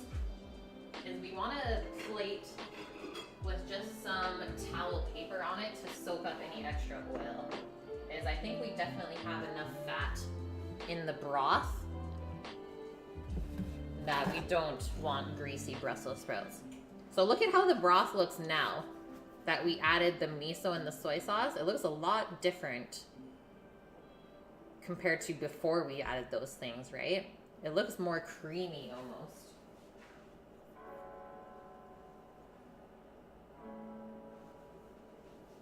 But like, you know there's a good fat layer on there when the bubbles don't even rise through to the surface.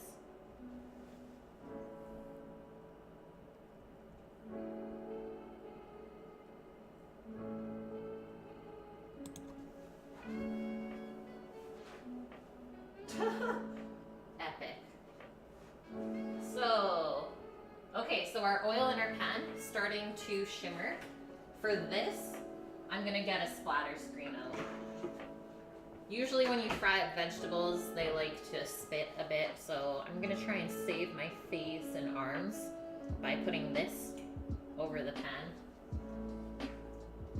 And I think we'll do 2 separate batches, just so it cooks more evenly. Woo! Yep, she's spitting.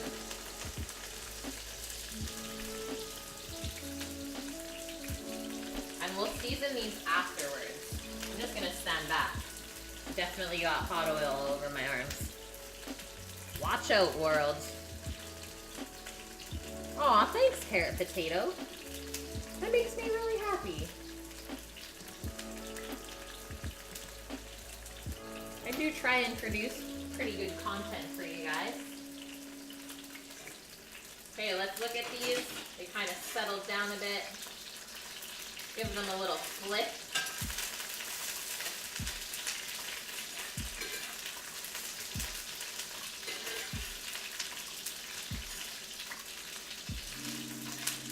Because we just want them nice and golden brown. Once again, we don't want to go too dark, because then they will taste burnt. And because we cut them in half, we'll probably have to flip them. We'll see though. We'll see how they keep cooking.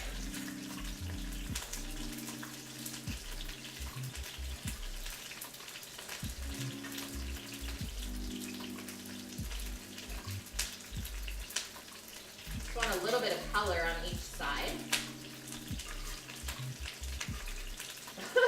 My face right now is probably really entertaining. like my eyes are squinting because I'm scared of getting oil in them. Okay, that looks pretty good. I'm gonna take one out to quickly see where it's at cook-wise. It's done. We can get those out. Ouch.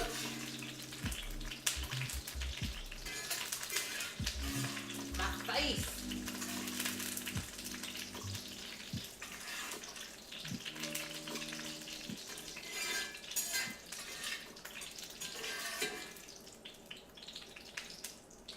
Gotta risk it all, guys. You want those crispy sprouts. Better be willing to get some burns.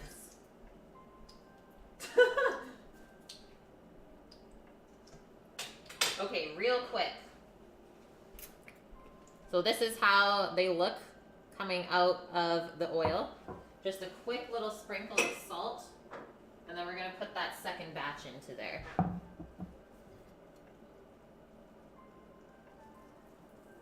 You want to season them right when they come out of the oil so that it sticks. Back over. Round 2. Watch out, world.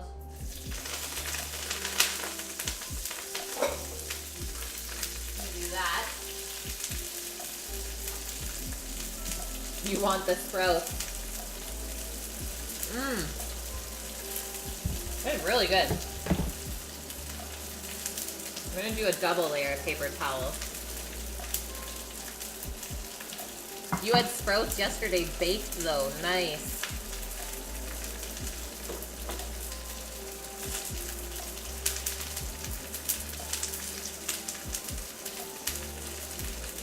I might have to turn that down a touch.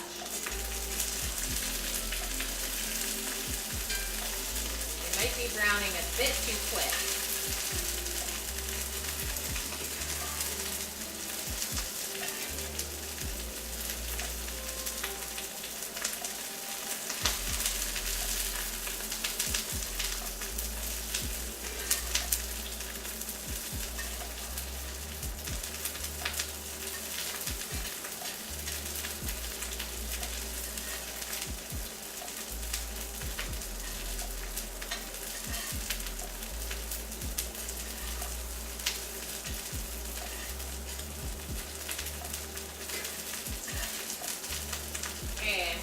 That's it for those as well. The oil was a little bit higher temp, so I think they cooked quicker.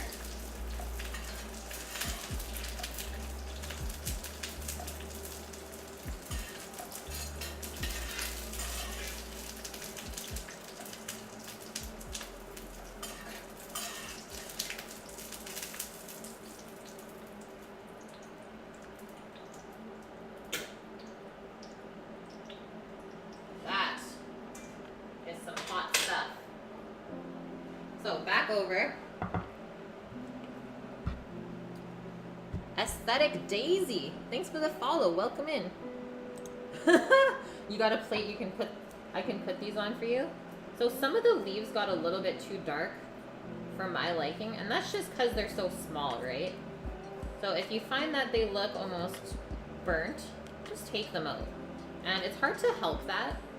When you cut Brussels sprouts in half, there's always going to be a couple leaves that fall off when you fry. So just be aware of that going into it.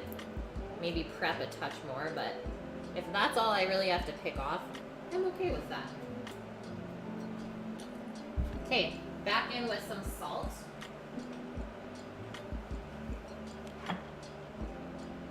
The broth, I know, the broth looks crazy. I think it's actually emulsifying. Give this a try.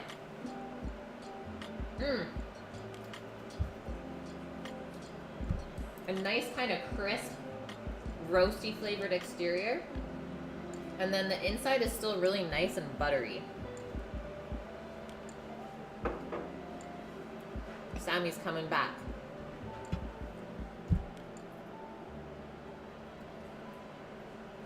Sprouts is your favorite vegetable, Nike. That's amazing.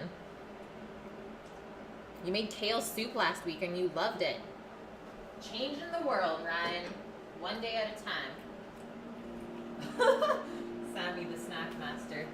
You're not supposed to eat the garlic like that. Buttery. Yeah. Okay, so the broth doing its thing. I'm going to pour some of this oil out because we don't need all of that fat in there for the duck breast. I'm going to pour some of it into a bowl.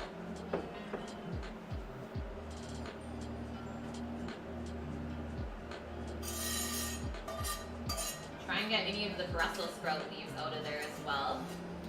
They can make it taste first. That's funny. It's getting there, Sammy.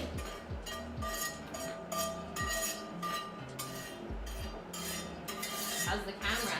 Quite not hot. Sorry for the scraping. Man, this stovetop, if you guys can see. Oh, you can see the oil splatter. So welcome. I'm gonna have to clean that later. It's worth it though. Worth it in my mind. Okay, pan's going back on. And so we want a lower heat now for our duck breast.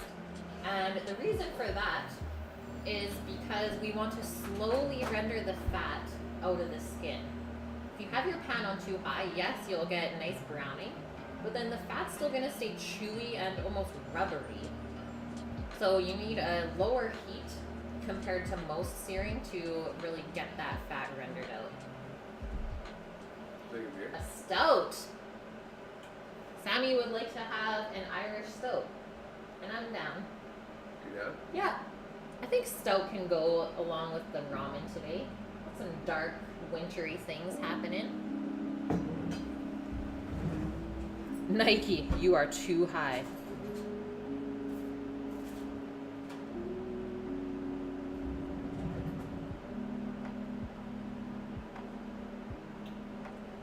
Carrot potato. This might be a very unrelated random question. When do you use to and when do you use as well? I think they're both interchangeable in my mind. Okay, this pan is nice and hot already. Our duck has been seasoned, so we're gonna start. Still gonna be a little bit picky about the Brussels sprout pieces in there. I think I'm just gonna wipe. Do a little wipe. Don't want it on the duck skin at all. Get those scrunchions, if you will, out of there. Okay, so duck breast, skin side down. You should hear a nice sizzle.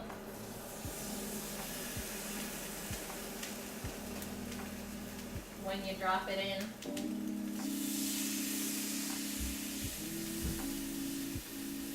Whoa. The way the skin just kind of shrunk up when we put it on the pan.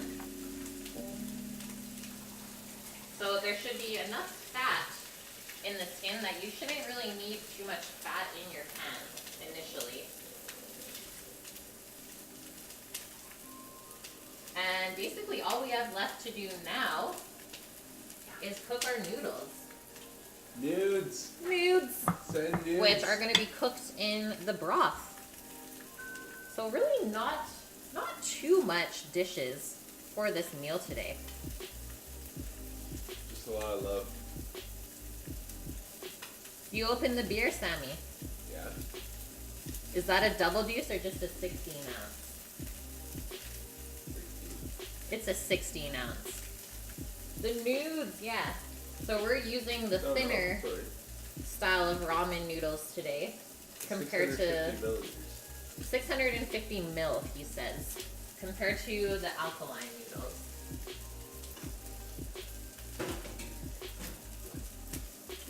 Hot water. No, I'm just gonna cook them in the broth. Okay, let's check out. Nice. Nice little slow render there. They're not sticking. Put our duck legs back into the fridge for now.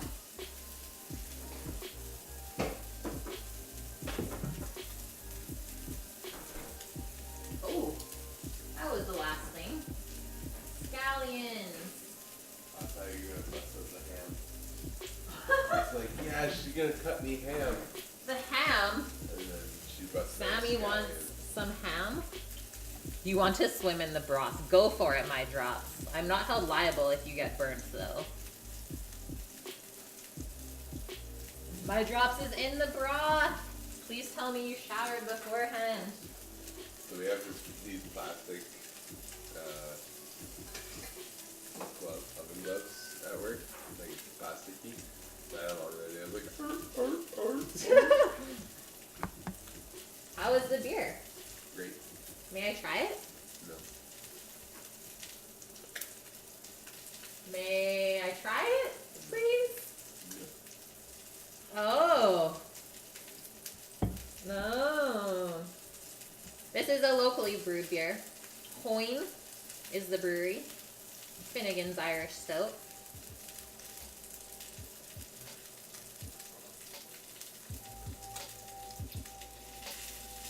Oh yeah. It actually smells a little bit like the broth.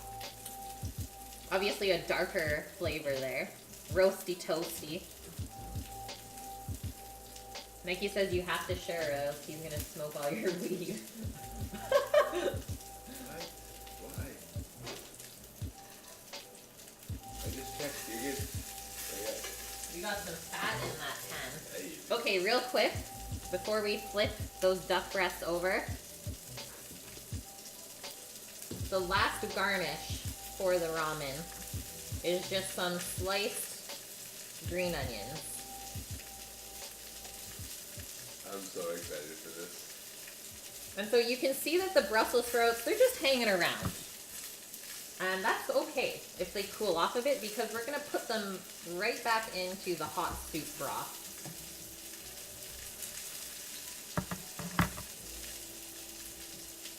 The northern version of an uppercut. Yeah, may I please try the beer? So just nice thin slices of the green onion. And this is also one of my favorite toppings for ramen. It's definitely not the same without. So a little bit of garlic, a little bit of green onion, happiness.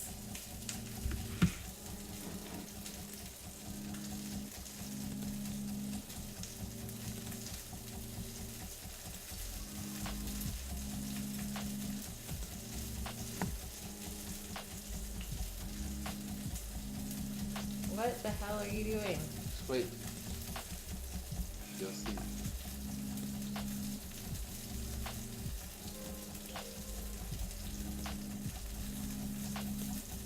Sammy's doing crazy stuff. Okay. You're excited to smoke some of Sammy's weed. Oh man. Purple nukem. I don't let this Okay. part over. Garnishes are in place. This duck though. Woo! Oh yeah. So because we're cooking it almost the whole time inside down, which is what you have to do, it's only going to take a couple of minutes when we flip it. But look at this color.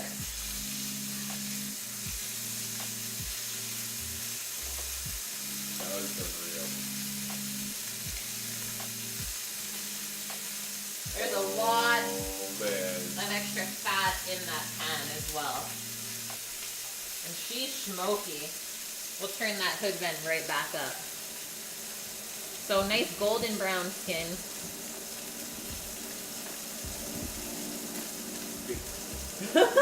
Garlic, green onion, and fingertip. No. 8 months. Holy. Yeah. 8 months in a row. Thank you so much. Dedicated member of the Onion Squad. My drops, we're almost there. The torture is almost over.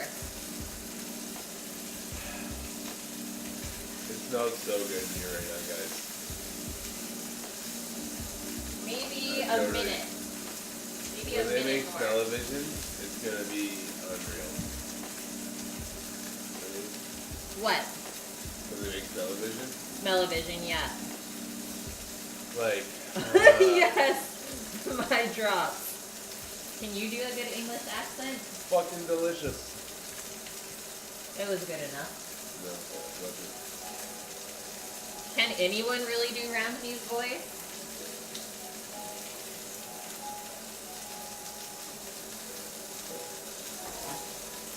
I'm just feeling the duck because I'm going for more of a medium rare cook, which I think we're at.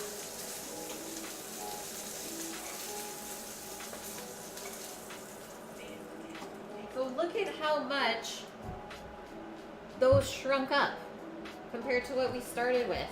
Isn't that insane, guys? But if I feel it, there's still that little bit of give. So now we're just gonna let that rest out for a good couple of minutes while we cook our noodles, the nudes. And then we'll slice in. If we slice into these right now, they are going to release all of the juices and it's gonna get dried out and weird, so we don't want that to happen. Fucking delicious. But that color on the skin, whoo! Wee! Sorry, Nike, duck well done. Unless it's duck leg, I cannot allow this to happen. Okay, let's cook some noodles. Get this duck pan off of the heat.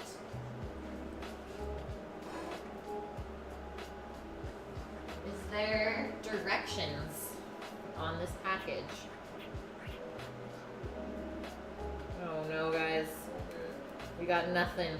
Nothing to work with. I'm gonna say maybe a minute or two.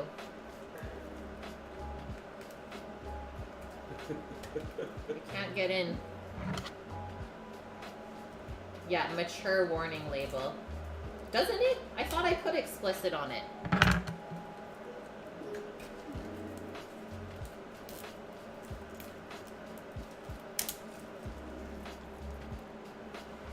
Okay, so I'm not gonna cook all of these. That's just like a mass amount of noodles, so let's see.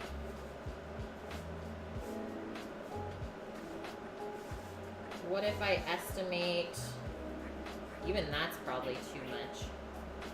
Like this much per person might even be too much. But we'll roll with that and then see what happens. My drops, you're only 11. Yeah, Nike, you should get that tattooed on you. Smoky in here. It's smoky. Duck smoky. Oh, no. So you don't have to cook duck like pork. Exactly. So duck is, let's say it's a meat, so it's a darker meat, like beef. Is you can serve it medium rare, like lamb as well, let's say. So like any game product. Totally okay if you don't cook it well done. And it will turn out better. So let's drop this in. Hopefully it just cooks right down because I don't want to cut these. Get into there. Woof! Can I have the noodle thing, please? Noodle thing? The noodler? What's the noodler? You've never had a pasta noodler? This thing? The noodler! You guys know what we're talking about. That's probably why you don't like duck. You definitely don't like venison. Huh. No, venison's different than duck. Also, going to hunt a deer versus going and also shooting a duck. Wild duck and wild deer taste different than farm deer and duck. It's true. 100%. The duck I had as a kid when I was hunting doesn't taste like the duck I can buy in the store. Yet. And likewise for deer. Like the deer I used to hunt tastes better than I can buy in the store. Try your nudes as you cook them.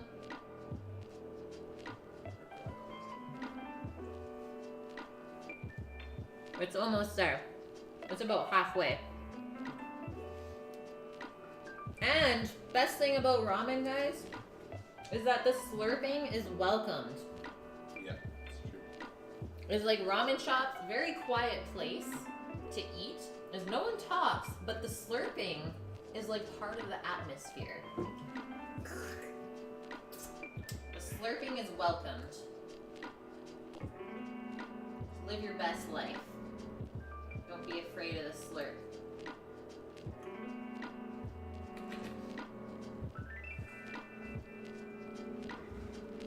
Maybe about 30 more seconds.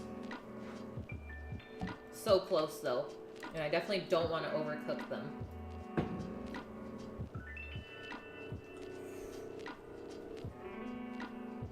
Deer sausage, so good. Yeah, venison jerky. I've had, I think, moose jerky. Oh man. It's so good. I had that growing up as a kid all the time. All the time. Like, it was common for like the kids when I was growing up to be like, what do you got? I got some deer jerky. Like, he's got a moose steak for lunch. Like, it was pretty. Very Canadian of It you. was pretty common. I brought French toast to school before. You brought French toast to school? Yeah. That's BS. You never got French toast? Never got French toast at school. Well, did you make your own French toast to bring to school? No. Well, there you go. Dad makes French toast. Now Sam makes French toast. Yeah, now Sam makes French toast. Okay. I feel like these are good. I make Yep. French toast. Caitlin makes pancakes. Al dente. So, cooked, still with a little bit of chew so it doesn't just kind of fall apart in your mouth. Oh god, I hit the cupboard. Shh. There's ramen everywhere. That's what I live with every day.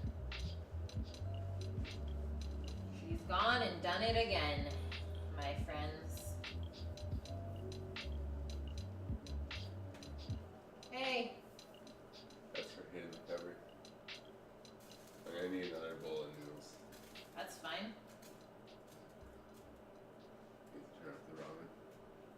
Better request for more noodles then.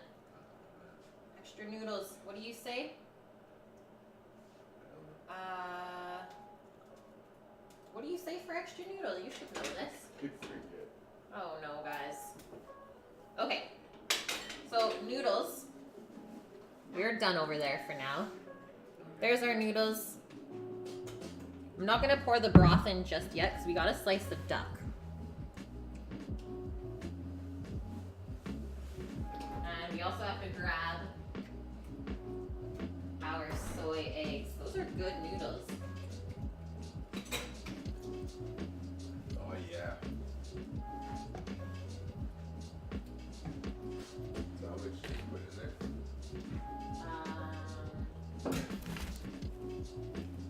Like probably like that I did. Okay, we're slicing. Good old Canadian toast. I love French toast, guys. It's one of my favorite breakfast That's things. probably good. Okay. The moment is here. So you can see even just the juices from it resting. Poutine. Yeah, let the duck rest in little hammocks. Imagine if they made little like meat hammocks. That'd be adorable, Annie. Yeah, fresh hot nudes on this channel. Yeah, scat. Check the playback for the egg prep. It's really, really simple. Okay, so duck. I always cut it kind of on an angle, on a bias. And actually, I think I'm gonna go from this end.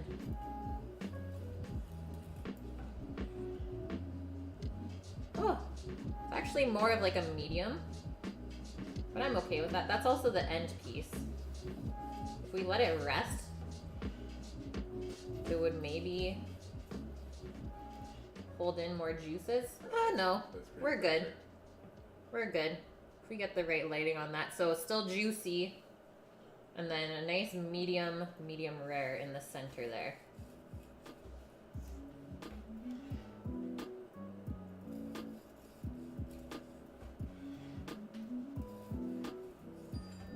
Sammy, I'm surprised you haven't come in for a duck snack yet. Oh, I'm waiting for that end piece right there. This one? Yeah. Okay. I'm gonna try that piece. Oh yeah. It's seasoned well. Oh, that's good duck. Fried in Brussels sprout and garlic oil. That's really good duck. Okay. Okay, Sammy, can you please put some broth in the bowl? Yeah. Give me like a minute and I can give you some. You need to find some authentic Canadian maple syrup. I think I could help you with that, Elvin. Nike, you'd try duck again if we cooked it. That makes me so happy. That's exactly what I want you to say.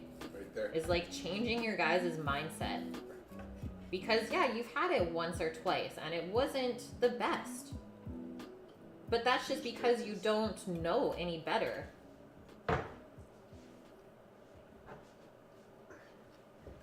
The skin on that tastes unreal. Perfectly crunchy and crispy. And for sure, without the right amount of salt, it'd be bland.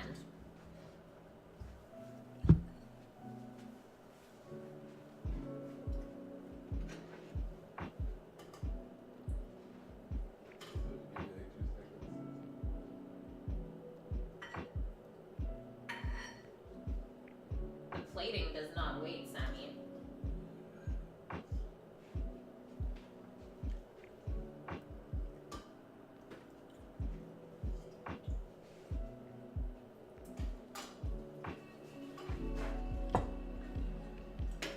Commence ramen plating. Finally, guys, after all this torture. So, I like to put just enough broth so that the noodles kind of just peek out a little bit.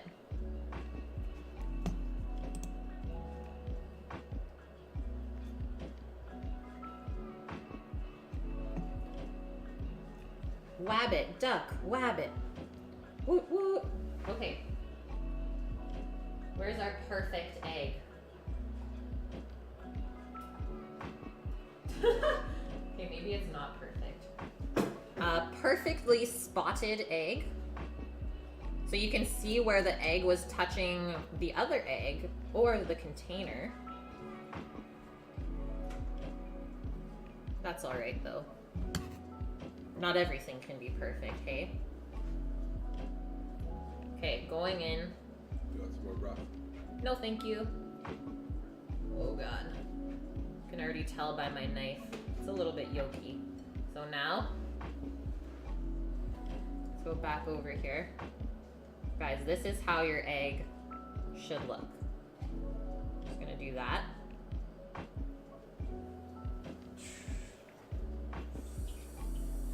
And then what's gonna happen is that yolk is also gonna mix into your broth and make it even more rich, if that's even a thing.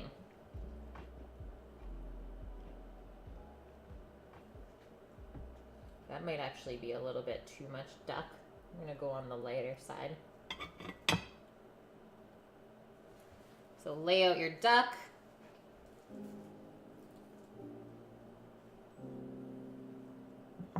Whose face? Sammy's face? Yeah, that just stepped it up. Now our crispy Brussels sprouts.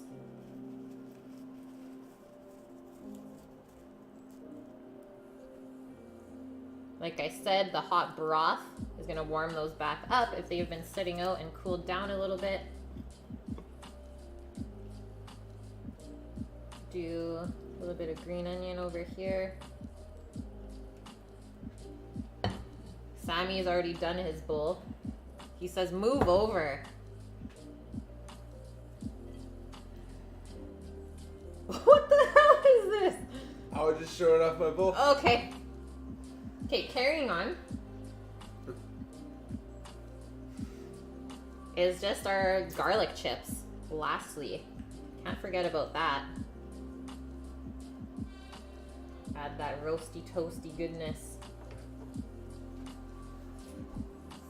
And then, if you guys like to spice it up, you can also add just a sprinkle of the Korean chili flakes.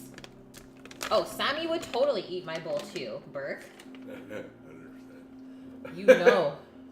I'm a survivor. I eat. Yes, please.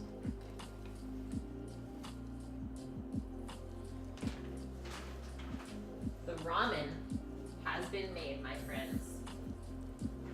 Now, we actually gotta clear this carefully. Oh god.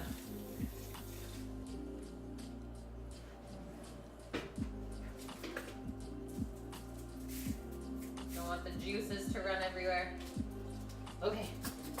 I just gotta take a quick photo, guys, and then it's taste time. These bowls, what brand are they? Puttyfoot? Puttyfoot. So the brand is called Puttyfoot. That's where we can order some of these. And yeah, we got these when we were working at a brew pub. And These were Not the gonna last lie, two were guys. 35. as we started with 35, and then by the end of the 3 years, we had like 4 left. So we just took them home because there's no way that you can cook a menu with only 4 bowls available. So you might just have to move a touch. Okay. That's hot. Sammy, the soup might be hot.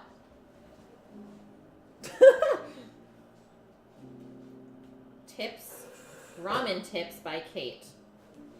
The broth might be hot.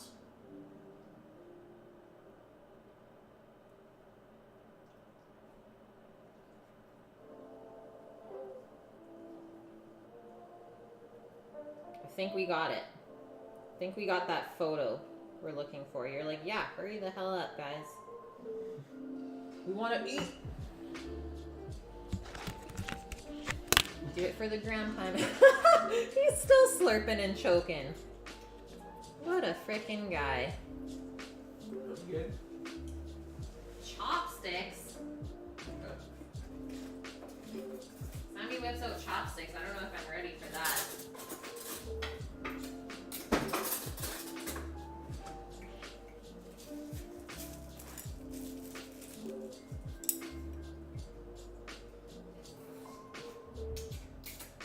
Okay, so getting into this broth first and foremost.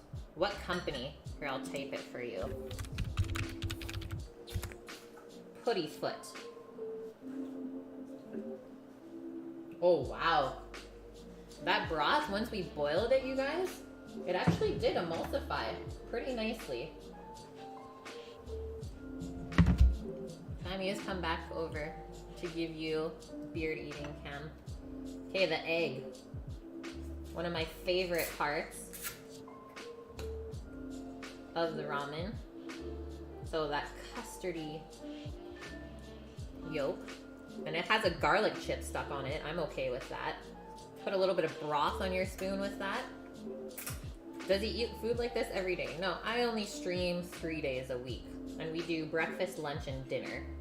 Sometimes I do healthier things. I normally have a smoothie and a burger and a kale Caesar. Pretty much every day of the week. But I love burgers, so. The egg, guys, melts in your mouth. And it's actually my favorite to put a garlic chip with it. I don't know why, but garlicky eggs. And plus a little bit of contrast from the crunch is so good. The egg.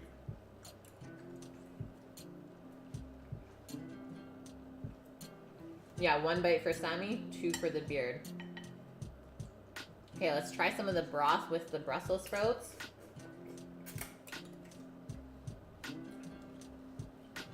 Mmm. It actually makes the Brussels sprouts taste really sweet. That's kind of crazy.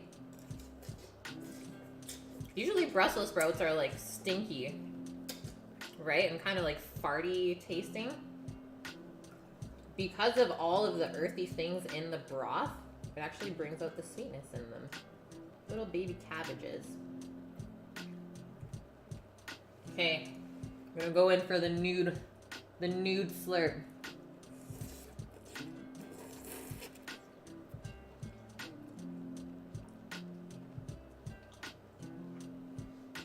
Mm-hmm.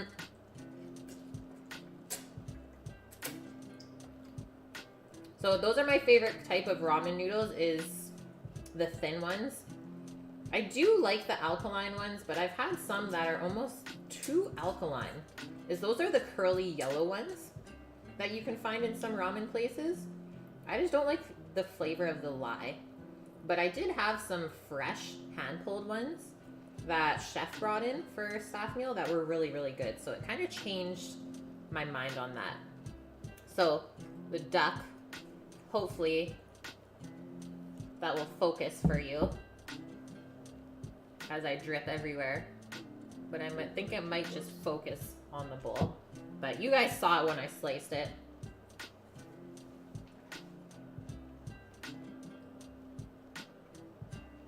Mm-hmm.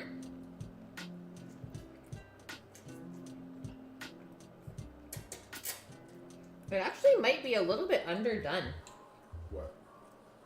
At least the piece that I had of duck was just a little bit chewy still. Put it in your broth.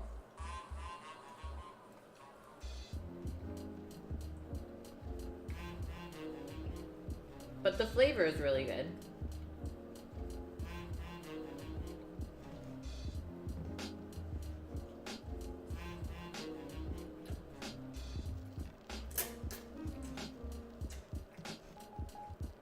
Okay, one more slurp, guys. And then I think I might leave you to disrupt this. Yeah, more broth.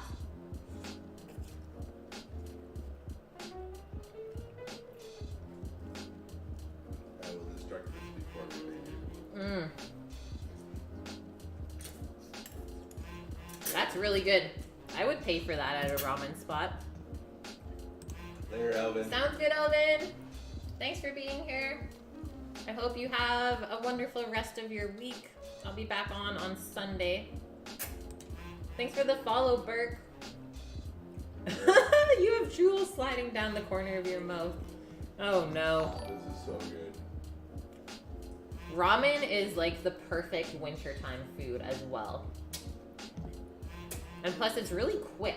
When you go into a ramen spot, like, you might have your bowl of soup within 5 minutes if this place is really efficient. Thanks, my drops.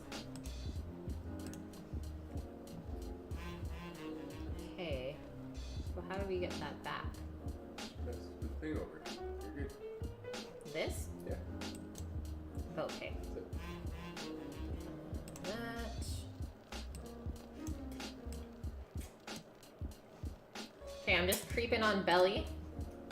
See who we're gonna hand you guys off to for the night. Ooh. Tig girl? You guys feeling a little bit of Tig girl today? I think so. Tig girl is a fellow food streamer who lives in Vancouver, Washington, that we met up with in Portland last year. She is making, it looks like Middle Eastern food. So dukkha chicken, salatet zabaidi. South African. South African, okay. Kate was wrong. I remember that. Okay, going into Tig Girl TK, guys. Get your onions red. We're raiding Tig. Heck yes, we are. Yeah, hitting a Brussels sprout with a garlic clove. So good. With the broth. Deadly. The skin looks perfect color. It's freaking good. It's got a good crisp crunch to it. View, you're still here. I love that.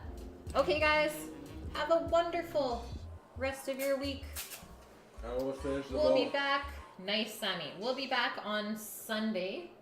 And I'm making sweet crepes filled with a lemon ricotta filling with a wild berry sauce. So stay tuned for that. Take care. And we'll see you then. Sammy has crushed his bowl.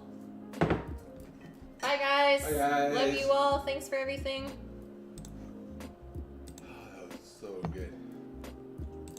so good. Screw chicken ramen. Duck Yeah. ramen.